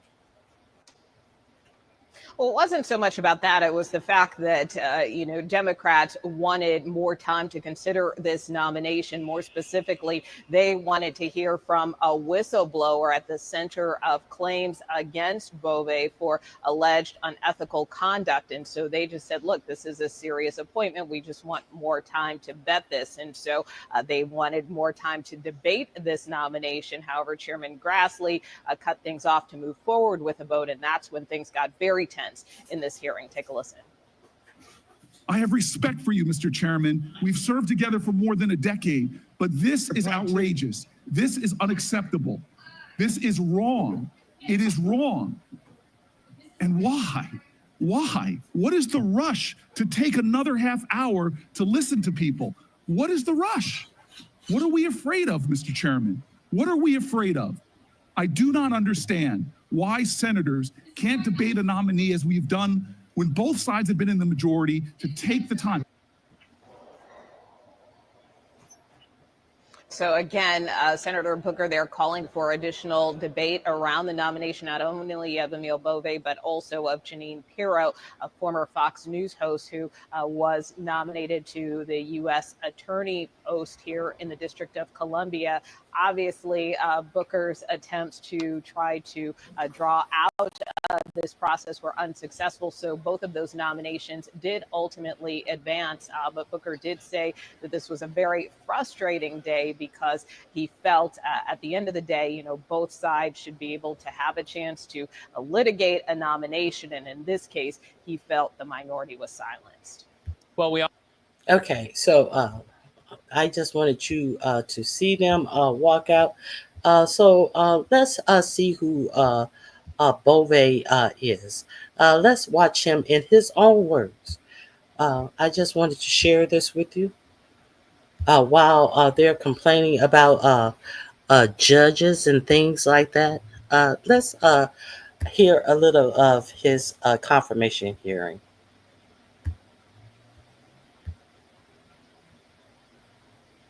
The whistleblower has written an turn to the meeting that Mr. Ravani, the whistleblower, has written an extensive complaint about. The hearing started with the chairman reading a social media post by the Deputy Attorney General Blanche, who is present today but not under oath, nor is that social media post under oath. So let me ask you, since you are under oath, in the complaint it says, Bouvet stated that DOJ would need to consider telling the courts, fuck you, and ignoring any such court order.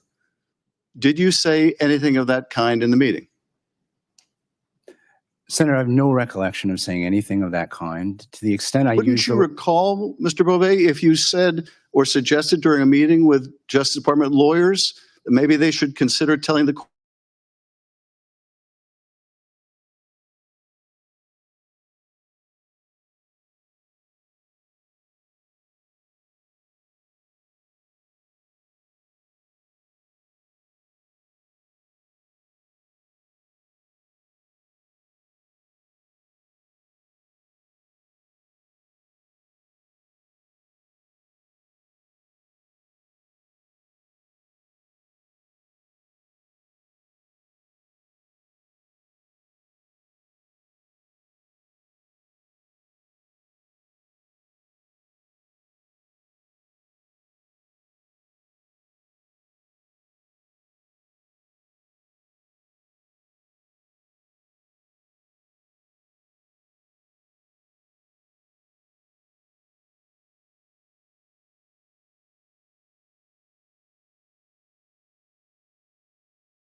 Child, my internet went off. I thank you who are still here. I am like, what the heck happened? Okay. Let me okay, so you heard that portion. Let's go on to the next video before I get kicked out again. I don't know what happened with my internet.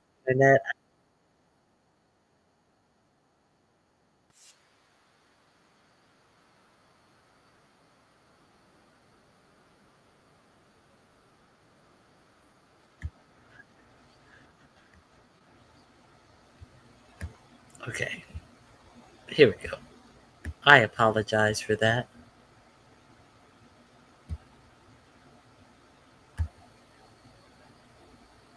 As I said at the beginning of the hearing. No, I'm not interested in what you said at the beginning of the hearing. I'm interested in whether you stressed to people in attendance that the planes needed to take off no matter what. Did you say that? I certainly conveyed the importance of the upcoming operation. Well, don't paraphrase here. Did you tell people in attendance the planes needed to take off no matter what? I don't recall the specific words that I used. Wouldn't you recall saying that if you had instructed that the planes needed to take off no matter what, including whether the court ordered otherwise? You wouldn't remember that? This is a mischaracterization, Senator. There were no court orders at this point. Well, there was a court order, wasn't there? No, wasn't there a court order by Judge Boasberg, if not in this specific case, then in related cases, that people not be sent out of the country until the court could rule? Wasn't there a court order? Not at the time of that meeting, Did Senator. did you participate in the decision not to disseminate that oral court order prior to the written court order to other agencies so those planes would not take off, so those planes would turn around? Were you involved in the decision to withhold that court order from the responsible agencies? I think it's clear that I participated. Yes or no? I participated in this matter, and I'm not going to get into the contents of legal advice. I did over the course of time, as many lawyers have. No, I'm not provide interested in advice over the about course of scope. time.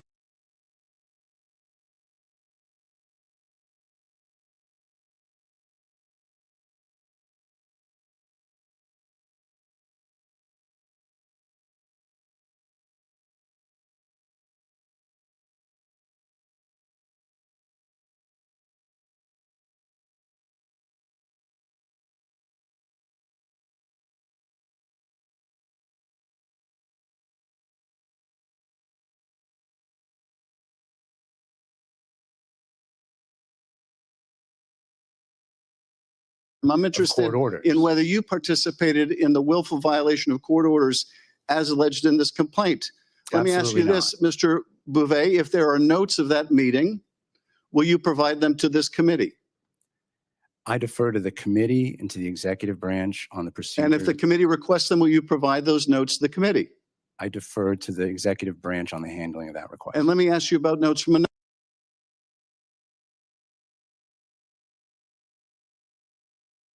another meeting, which you're contesting here, and that is the meeting over the decision to dismiss the case in New York, the corruption case against the mayor of New York. According to Ms. Sassoon, the U.S. attorney at the time, during the meeting with Adams' attorneys, where she described Adams' attorneys repeatedly urging what amounted to a quid pro quo, that you admonished one of the lawyers in the room to stop taking notes. Is that true?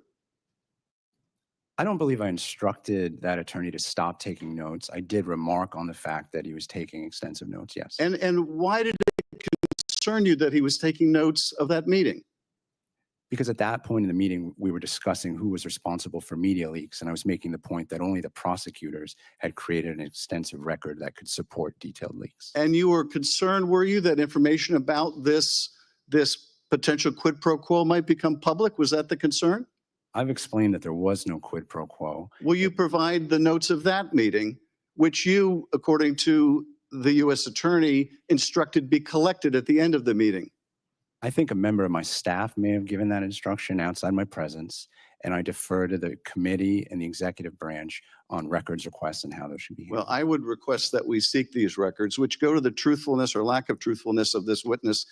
There's a reason why if I may, my colleagues have gone over at least as much as this. There must be a reason why prosecutors quit rather than following orders from you they considered unethical. There must be a reason why prosecutors complained about you in your own office, why defense attorneys complained about you in your own office, why the judge in the case involving the dismissal of the charges in New York said everything here smacks of a bargain. You testified earlier that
hearing. But I'd like to point out also that this witness has no right to invoke that privilege. It's a privilege for the government of the United States to invoke. Now, I notice that the Deputy Attorney General is sitting right behind the witness.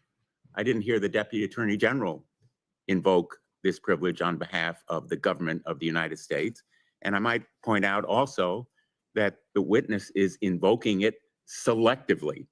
When he wants to answer the question, no privilege.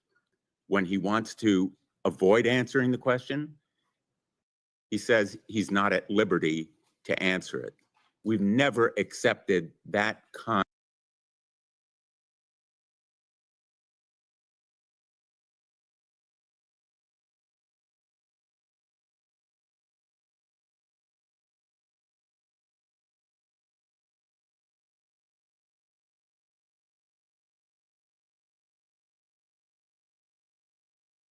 I don't give around the clock commentary. I do daily commentary. And if you think that is crazy, I think that it is crazier for you to be sitting your stupid ass up here thinking I give zero fucks about what you have to say about my commentary. If you don't like my commentary, why are you here? Because you are not going to affect my commentary, and you're mad because my commentary is factual, bitch. The fuck out of here.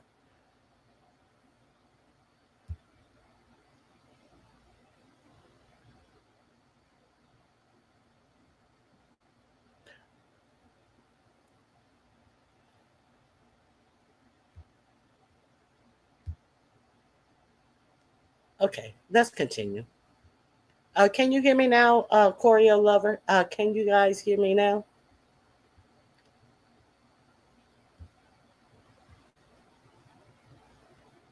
Let's continue.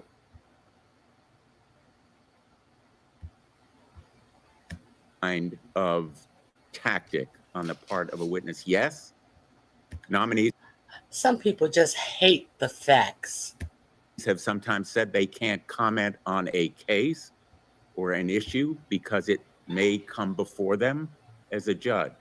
But this kind of selective invoking of a privilege smacks of evasion and defiance, and I think reflects on us as a committee if we accept it in this context, Mr. Chairman. So I hope that the witness may be instructed to answer these questions, or we can have a resolution somehow on the legitimacy of this kind of privilege and ask the witness to come back. Let me begin my questioning. Mr. Chairman, I think the clock was started on Senator Blumenthal while he made his point of order. It might be a courtesy to allow it to be. Thank you. There it is. I hadn't noticed that, Mr. Chairman, but I thank Senator Whitehouse for pointing it out. Thank you. Let me say in the future, Mr. Bove, White House made very clear the issues you're bringing up, and I said I'm willing to discuss them. But thank you. We can't take the time of this committee to hear a repeat of everything from every member that would disagree with what I said in my opening statement. I appreciate your point, Mr. Chairman. I'll begin my questioning. Mr. Bove, you responded to Senator Kennedy's questions about who was consulted about the dismissal of charges against Mr. Adams. Did you ever talk to Stephen Miller before you filed the memorandum on February 10th ordering the dismissal of the Adams charges? Senator, I responded to Senator Kennedy's questions based on a publicly filed document that described the Attorney General as a... Did you talk to Stephen Miller? I'm not going to describe the participants in conversations. So you won't answer that question? No, I will not, Senator. Why? Because it is not appropriate for me to discuss... It is appropriate for you to tell us whom you consulted before taking action on behalf of the United States of America. You have no basis to avoid that question, Mr. Bove. Respectfully, Senator, I'm answering that question in a manner similar to several nominees before me, including Judge Katzen. Did you talk to anyone in the White House, including the president, about dismissal of the Adams charges before the February 10th memorandum? I respectfully refer you back to my answer, Senator. I am absolutely flabbergasted that you would come before this committee and refuse to tell us basic facts about a case that is at the core of the challenges to the appearance of impropriety that should disqualify you. You have the opportunity to clear the air, to come clean with the American people as well as this committee, and you are evading and avoiding these questions. Senator, if you have a question about the position that I took in public with respect to the Mayor Adams case, I'm happy to address it, and I've addressed several today. Well, I have asked you a question that bears on the appearance of impropriety. Let me go on. Mr. Bove, in court, you represented first that there was no quid pro quo, but you said that the decision, even if there were a quid pro quo, was unreviewable by the court. Do you stand by that? I don't think that's what I said, Senator, because it's not consistent with the rule, which explicitly provides... Well, you said it not only once, but you said it a number of times, and the judge observed, Judge Ho said, that your position was, quote, fundamentally incompatible with the basic promise of equal justice under law. That's what he said about your position, that the decision to dismiss these charges was unreviewable. Do you stand by that assertion? I never made that assertion, and the judge granted the motion, Senator. He granted the motion, but he disagreed with your premise that it was unreviewable. Let me ask you, are decisions to dismiss cases as with that one unreviewable? The text of Rule 48 requires, in the instances presented by the Adams case, that dismissal only be provided for with leave of the court. That's as near a quote as I can give you. And the entire brief that I submitted acknowledged that point because we were seeking the leave. Mr. Bove, I am concerned about the quid pro quo that the judge concluded had been done. In fact, he said everything here smacks of a bargain. Everything here smacks of a bargain. But the quid pro quo that really concerns me is the one that brings you here today. You were virtually the only attorney in the Department of Justice willing to go to court and make a claim that career prosecutors said violated their basic standard of ethics. And the quid pro quo was a nomination to the Court of Appeals. That's the appearance that the American people can take away from your sitting before us with that nomination. And I think it does grave damage to respect for the rule of law, notwithstanding. So what Blumenthal is saying, the quid pro quo, the quid pro quo is you getting this nomination for your job for doing all of that shit that you did to try to get ICE in prisons, to try to get the charges dropped, to keep the planes in the air going to El Salvador. This is your personal reward.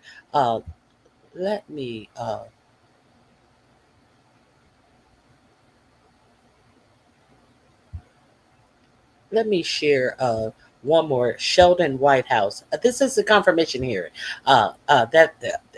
These are the questions.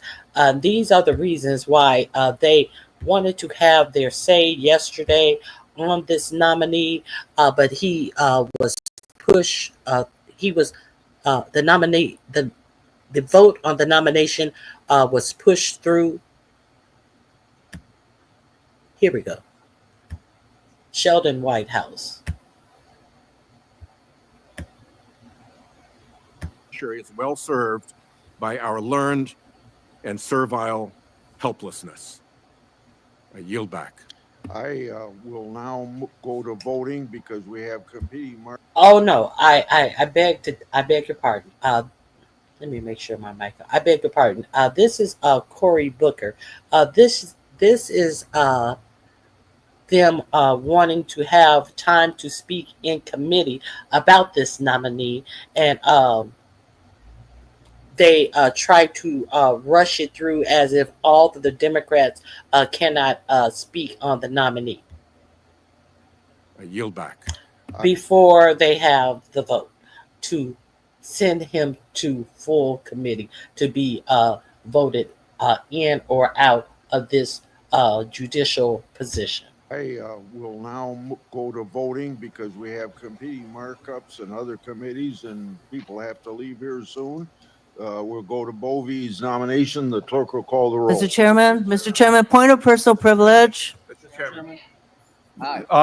Chairman, Point of according to personal- Rule 4 of the committee, we have the right to continue to debate this nomination. No. I'm invoking Rule 4 of the committee. We have the right to debate. You hear? No. No, you don't have that right under the rule. No. This nomination. You're out of order. I'm seconding Mr. Senator Chairman? Booker's demand for a vote on his request to hear from the whistleblower. Mr. Chairman, you should at least acknowledge my Rule 4 point of order. You're out of order. I don't understand this. What are you afraid of about even debating this? by Putting proxy. things on the record, hearing from every senator, dear God, that's what our obligations are. It's to state our reasons for debate. At least address the Rule 4 point of order that we're calling. There's no need to rush this. What are we afraid of? We're not pressing for the 2-hour rule like you all did when you were in the minority. We're simply asking for a credible amount of time to air our concerns before the vote. We respect each other in this committee. We respect the understanding that we have things to say. But yet we're doing this in a way that makes no sense to me. And it makes no sense to me because we're not trying to do things like force the committee to close or force a 2-hour rule. This is about understanding that people on this side have a responsibility to state their issues. Mr. Sir, you could call me out of order because this is out of order. This undermines the basic decency of this committee. Yes, maybe overrule a Rule 4, but at least address the Rule 4 point of order.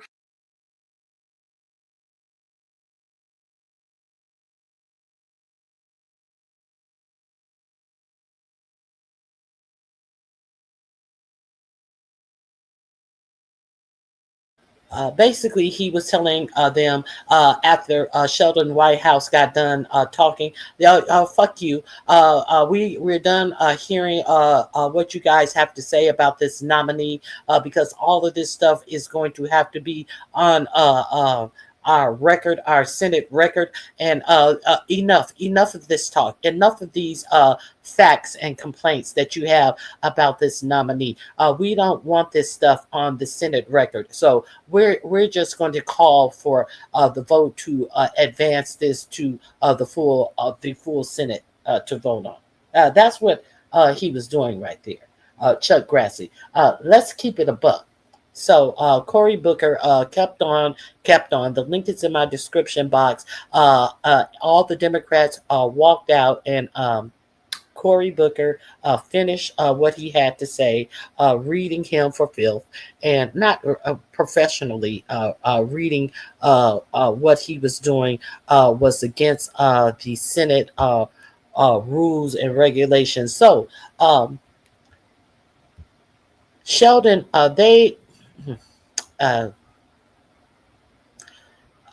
Sheldon Whitehouse made several points, and Chuck Grassley said, "I will get back to you about your concerns in writing." And so this is what Sheldon Whitehouse had to say in this committee meeting where they walked out. So this is what the letter that he sent to Sheldon Whitehouse had to say. I'll let him tell you how this letter was written and positioned. Republicans just ran through a character named Emil Bovee, who had been Trump's criminal lawyer in the case in which he was convicted of crimes, but has demonstrated his loyalty to Trump personally and has now been rewarded for that by being put on the federal bench. There are lots of questions that need to be answered about this guy, including based on a whistleblower's testimony that he was deeply involved in a plan to defy court orders in order to facilitate Trump's illegal deportation plans. So Democrats have been pressing back on that, and we asked the chairman, the Republican chairman, to bring in the whistleblower. Ordinarily, the chairman is very concerned about whistleblowers. Not this time. He refused us. And he explained in this letter why he wasn't going to pay any attention to this whistleblower who had evidence against this nominee. And as I went through the letter, I began to realize that there were things that were said here that weren't right, or that were misleading, or that were so half-baked that if you got to the rest of the story, you realized that they really weren't helpful.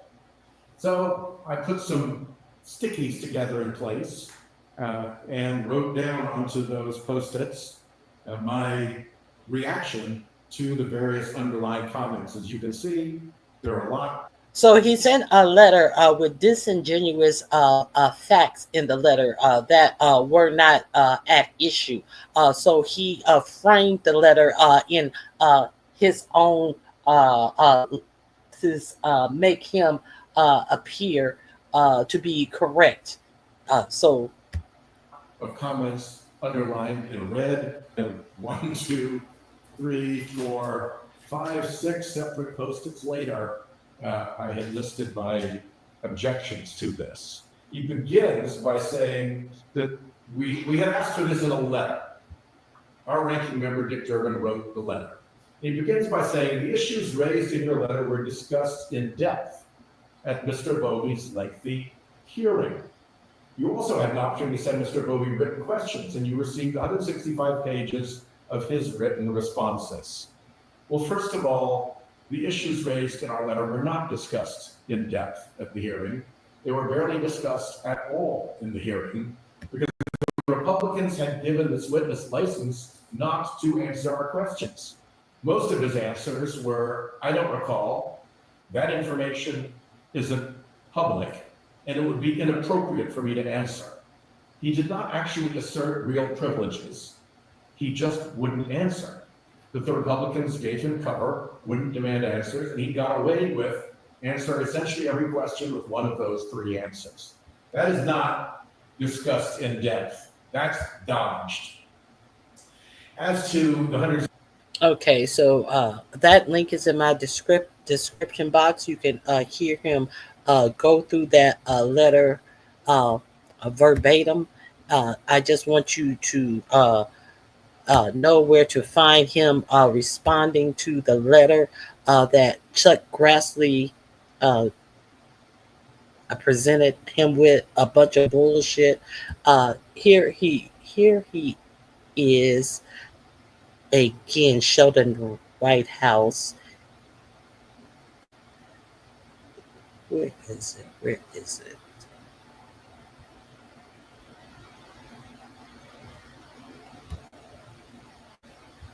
Oh, goodness. Oh, here it is. Here it is again.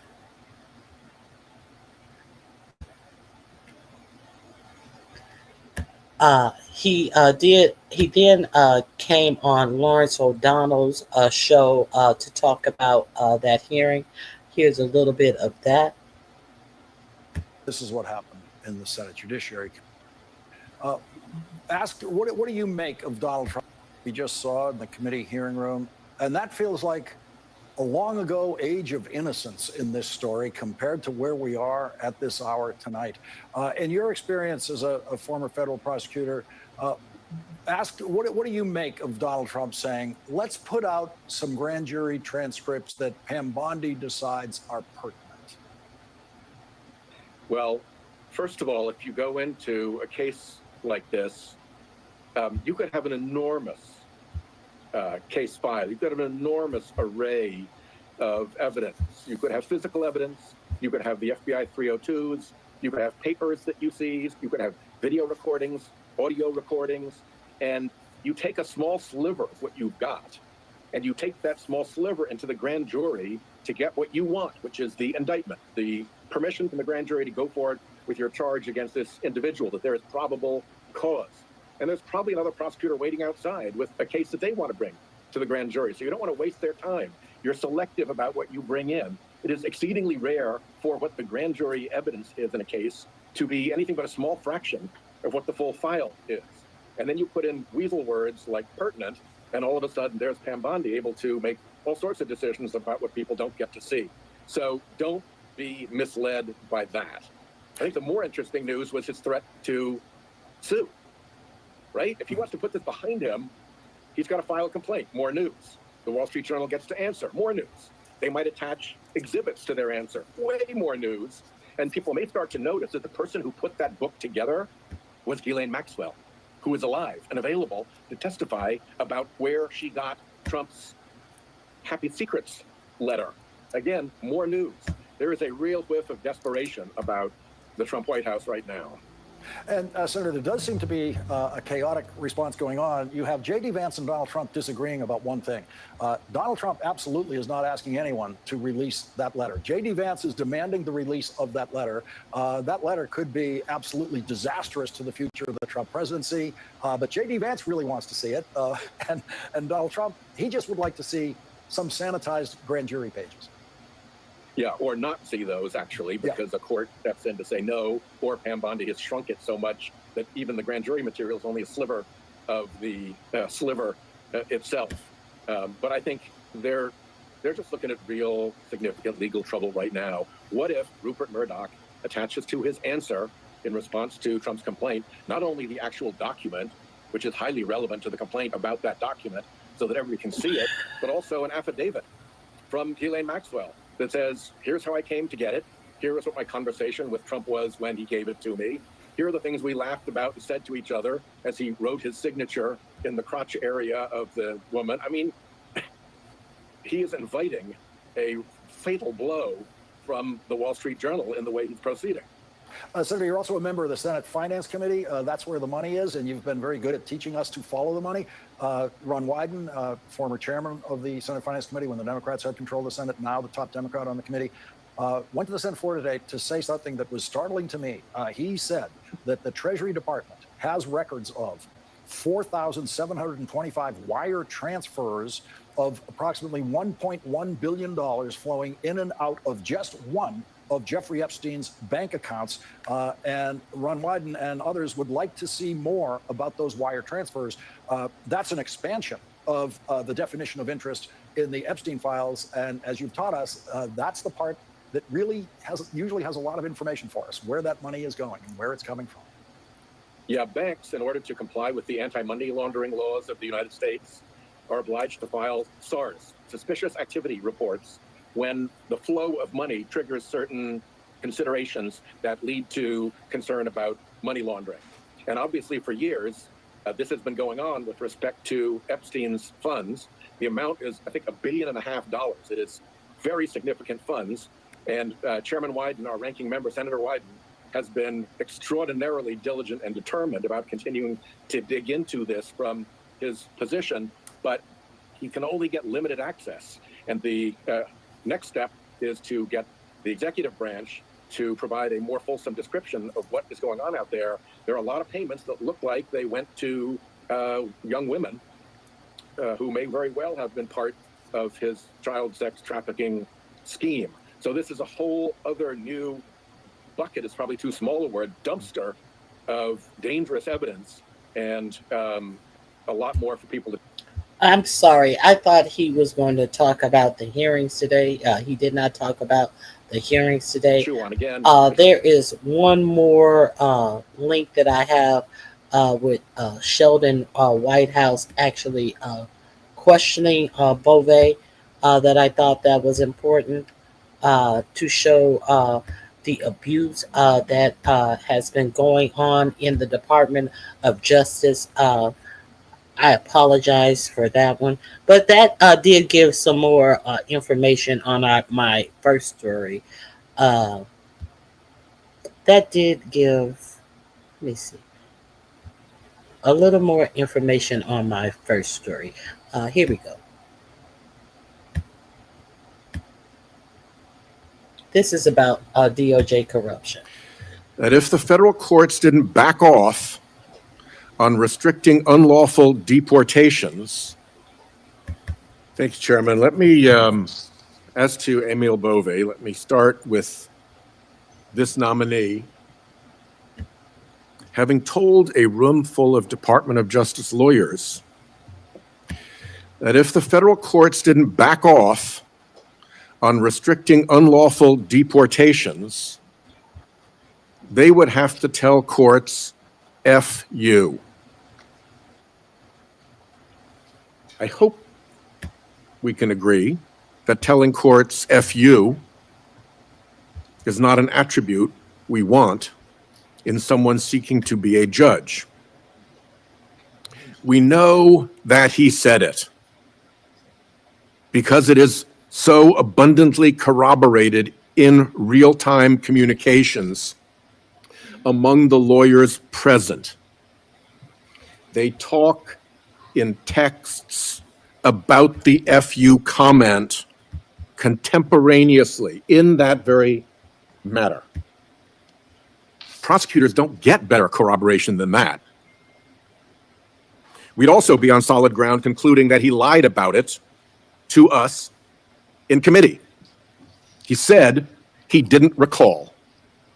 Really? Didn't recall saying something like that in a Department of Justice meeting surrounded by career lawyers? It's not remotely credible. Lying to our committee also is not a great attribute of a candidate to be a judge. Somehow, he seemed to know that he would get away with it. He also played a bit of verbal dodgem, saying he never instructed anyone to disobey a court order. Correct, but that was not the allegation. He told them to be ready to disobey court orders, to tell courts, F you.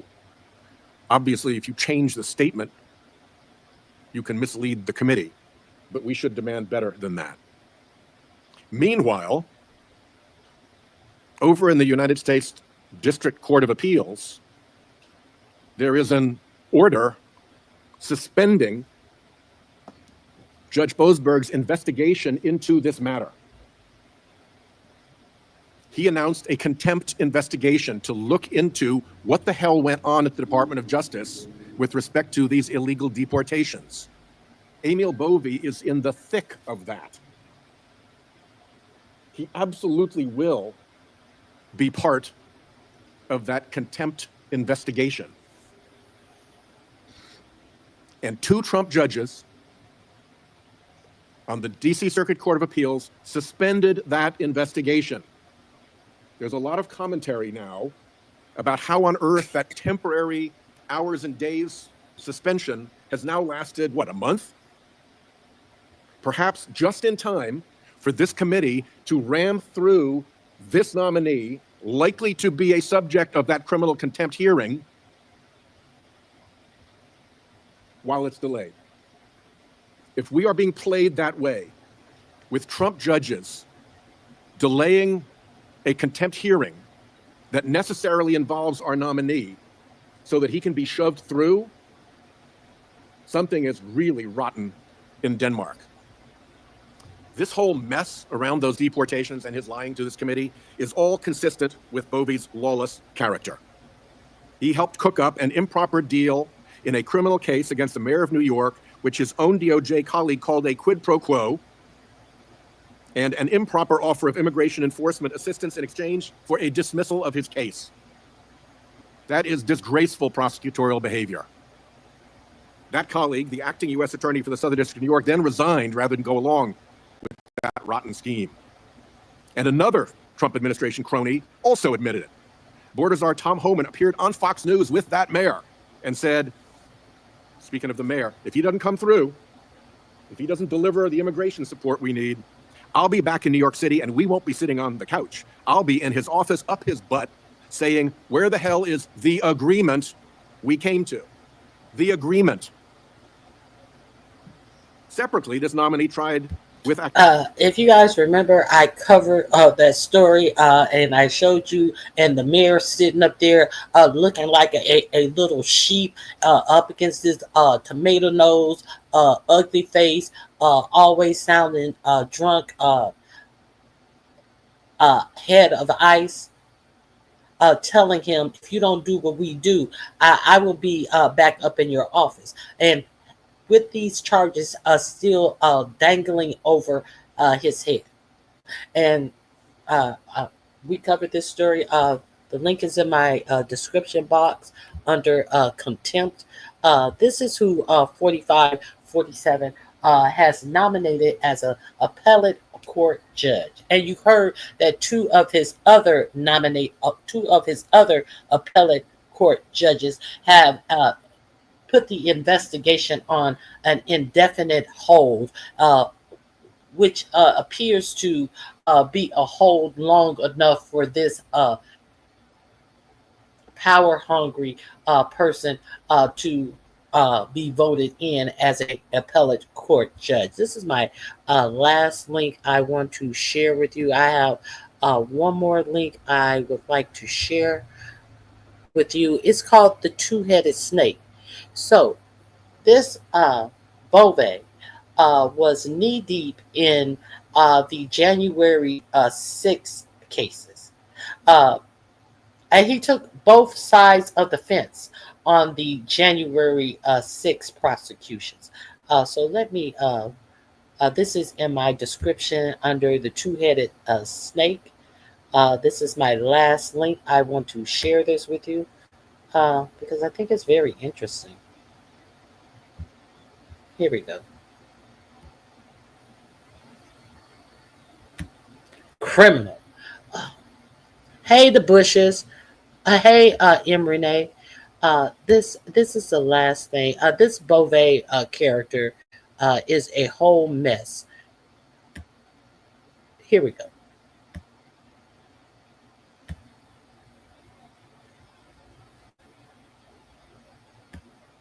Decision to drop federal corruption charges against New York City Mayor Eric Adams. You were personally involved in this. Multiple federal prosecutors resigned rather than to dismiss the indictment against Mayor Adams. These individuals made it clear that they believe you had engaged in a quid pro quo with Mayor Adams in order to secure his cooperation with President Trump's immigration priorities. Following these resignations, you reportedly held a video call with dozens of attorneys in the Justice Department's public integrity section. Do you remember that call? I do. Mr. Bovee, why did you move forward with this case over the objection of the U.S. Attorney's Office, including the lead prosecutor? I made a decision, and the department made a decision to proceed with that motion because in the determination, it was a determination of the senior leadership of the department that policy reasons made it appropriate to dismiss the charges. In order to get Mayor Adams to cooperate with President Trump's immigration policy, you were prepared to drop the charges against him? That's completely false, and I just explained why. Well, it is not completely false. That's exactly what happened. But the judge foiled your plans with prejudice dismissal of the case. You can no longer have the mayor on a leash, making sure that he follows the president's immigration policies. Ranking Member Durbin, there's objective evidence in the record in that case that completely refutes the claim you just made. And there's objective evidence. Well, if there is, how come you're not speaking the objective evidence instead of just saying there's objective evidence in the case that would refute? Why don't you refute what he's saying in your fucking words, bitch? Okay, so I told you all of this. We're going to get to the January 6th double-headed snake shit that he also did. Remember, this was 4547's personal lawyer that lost some of the 36 guilty verdicts that were handed down on 4547. This is his personal attorney who's being rewarded with a job on the appellate court, who has done everything he can to push through anything that Stephen Miller wants him to do or wants Holman to do with ICE and immigration. Remember, one of the questions asked of him, had he met with this Bovee? Had Bovee met with Stephen Miller before he decided to not obey a order from the judge? And he said that what they were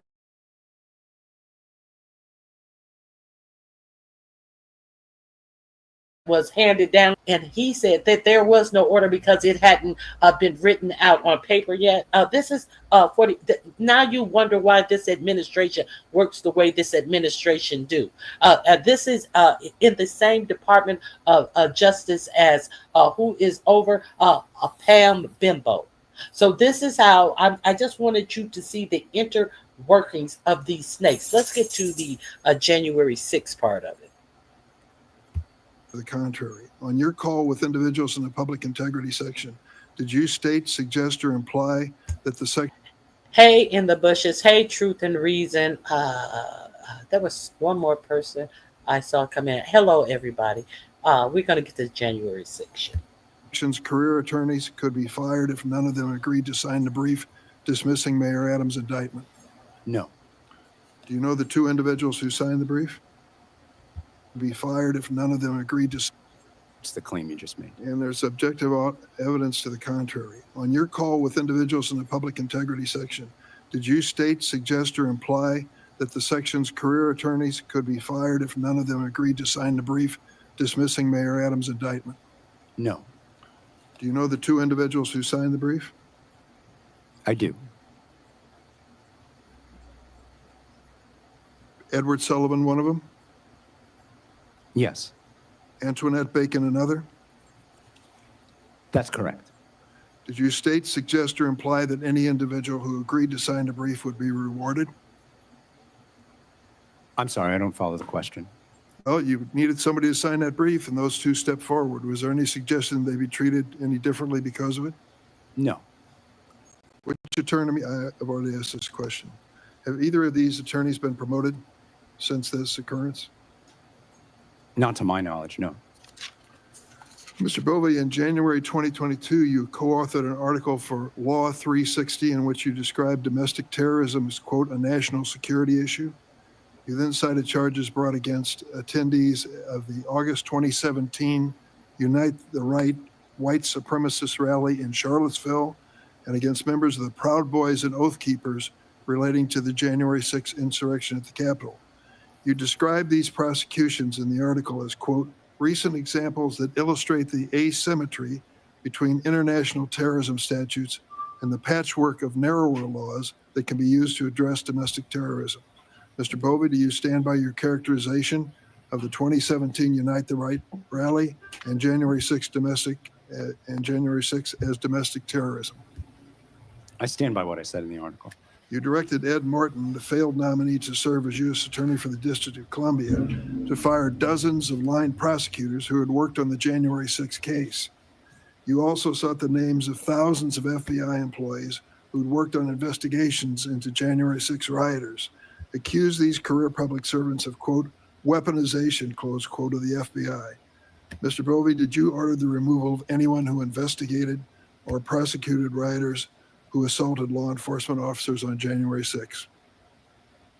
So, Ranking Member Durbin, with respect to the prosecutors that you just referenced, there was a decision that was made in response to moves by the prior administration to embed temporary assistant United States attorneys who were brought to the district for purposes of the January 6 cases.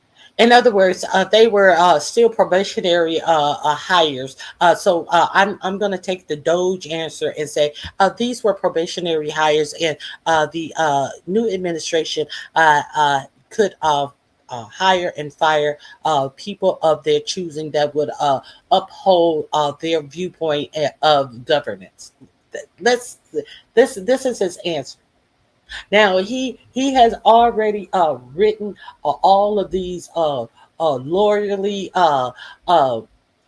statements about the January 6th riot and about that Charlottesville racist march. But now he's going back on it because he has had 4 years off to make money defending. Who knows if he got paid? Maybe he got paid in promises of getting a judge a seat on the appellate judge bench. This man is so full of it. This man is so arrogant and full of it. Let's continue. Into that office as permanent employees, in many instances after the 2024 election.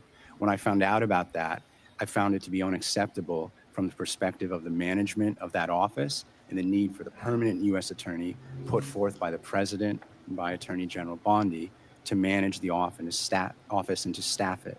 The attorneys that were terminated were on probationary status. I was advised, I did not make this decision alone, that— Mr. Bovee, this doesn't square with your own words. I have in my hand here the memorandum that you prepared on January 31st, 2025 to U.S. attorneys and others, in which you made it clear this was about more than provisional employees being dismissed. Let me read what you wrote.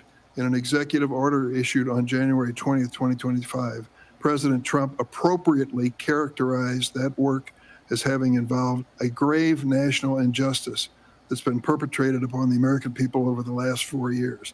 This is not about provisional employees. It's about January 6 prosecutions. You call them a domestic terrorism event in this article that you have written. Most people, those of us who lived through this ordeal, understand it was such a domestic terrorist event. And now you're trying to have it both ways. You're saying you dismissed the people who prosecuted those who beat up on our law enforcement officers, and it had nothing to do with January 6th. Your words. And the people who prosecuted it lost their jobs for prosecuting a case that they absolutely had. And these January 6 rioters get out of jail free. Some of them to go on to commit even worse crimes.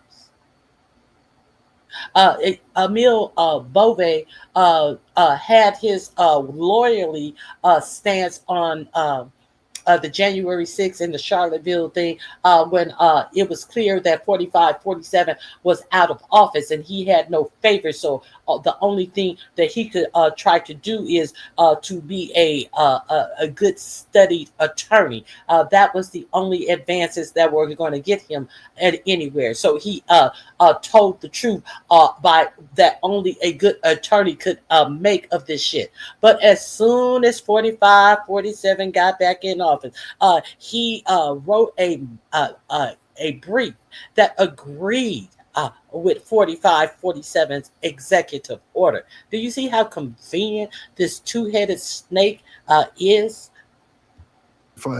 That's not correct, Ranking Member Durbin, most respectfully, because both things can be true. I did and continue to condemn unlawful behavior, particularly violence against law enforcement. At the same time, I condemn heavy-handed and unnecessary tactics by prosecutors and agents. Both of those things, I submit, are characteristic of these events that These we're talking people about. paid for your strategy with their careers.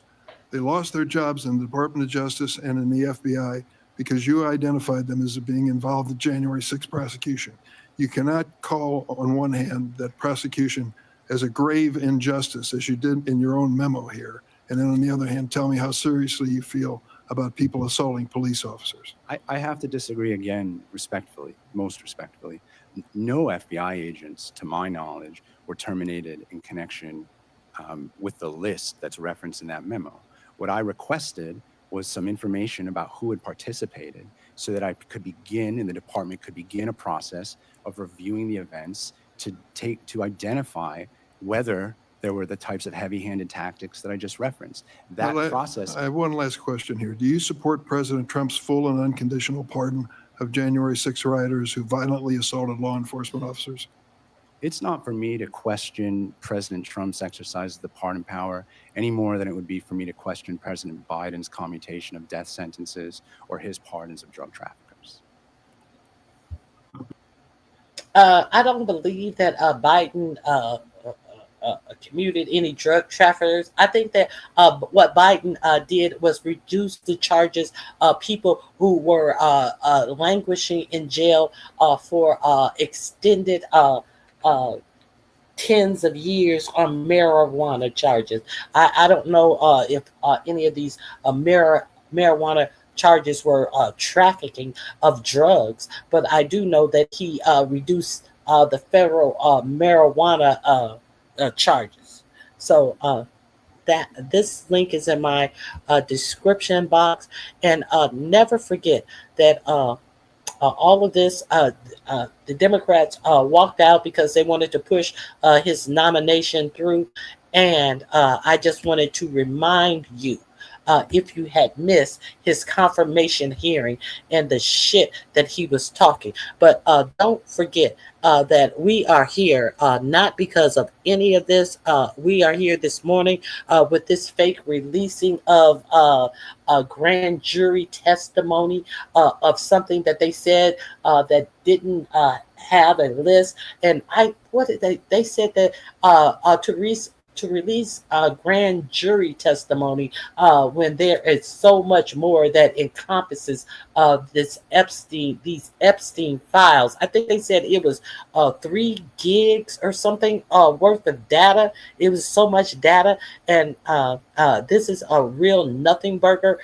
This grand jury stuff that Bondi is going to release if she feels she feels it's pertinent information.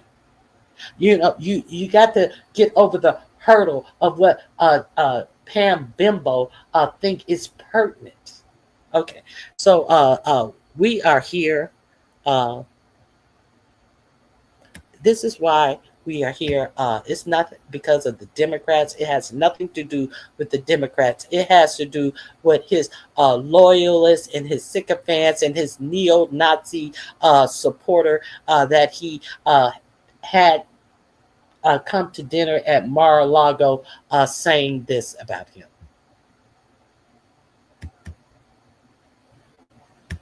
On board with the Epstein cover-up. Oh, I don't want your support. You're a weakling. Fuck you. Fuck you. You suck. You are fat. You are a joke. You are stupid. You are not funny. You are not as smart as you think you are. You are, and honestly, and if you watch my show, you know I've been very critical. I've never been this far. This just goes to show this entire thing has been a scam. When we look back on the history of populism in America, we are going to look back on the MAGA movement as the biggest scam in American history. And the liberals were right. The MAGA supporters were had. They were. When we look back in history, we will see Trump as a scam artist who served as a vehicle for this rather than the other way around. We were not the vehicle for Trump. Trump was the vehicle for all of us. And now he says, if you're not on board with the Epstein cover-up, oh, I don't want your support. You're a weakling. Fuck you. Fuck you. You suck. Okay, this is why we're here.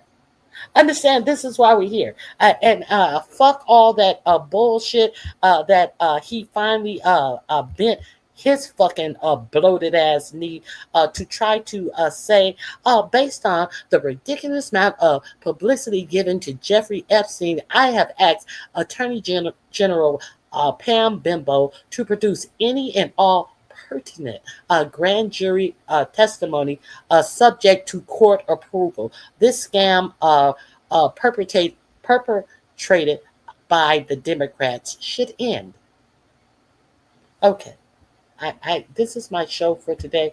Olivia, get your big fat funky ass up and do your own work, bitch. I don't work for you. I work for the truth, and I work for what I choose to put on my page, bitch. Don't bring your funky ass back over to my page talking that dumb shit. And no, I can't come back. Get up off your ass. If you want a review, do a review. If you can't get up off your ass to understand what's going on in the beef sector, that's your ass, bitch. And you old enough to understand that there is real shit going on in the real world. So the simple fact that you are over there reviewing plays and setups and bullshit says a whole lot about your old silly funky ass. All right, guys, I hope you have a wonderful day. Thank you all for dropping by. Regina M. It is good to see you. Lena, Pretty Brown Eyes. Does it really matter what is released in the Epstein's files at this point? No, just lies, and more propaganda. You said a word, girl. You said a word. But I'm just enjoying I really am enjoying the fear and the deflection. It really lets you know that he's worried about it. Why so worried? Why? There's nothing to see there. All right, guys, I hope you guys have a great remainder of the day. I hope you guys have a fabulous weekend. I'm out of here.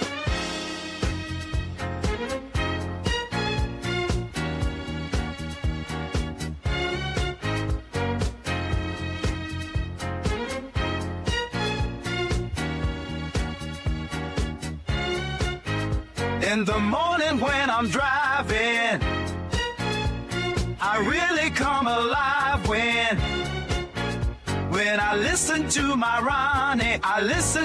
Ronnie Q. They are rare and they are few who can compare with Ronnie Q. So grab a chair, she's coming through. She's on the air. It's time for Ronnie Q.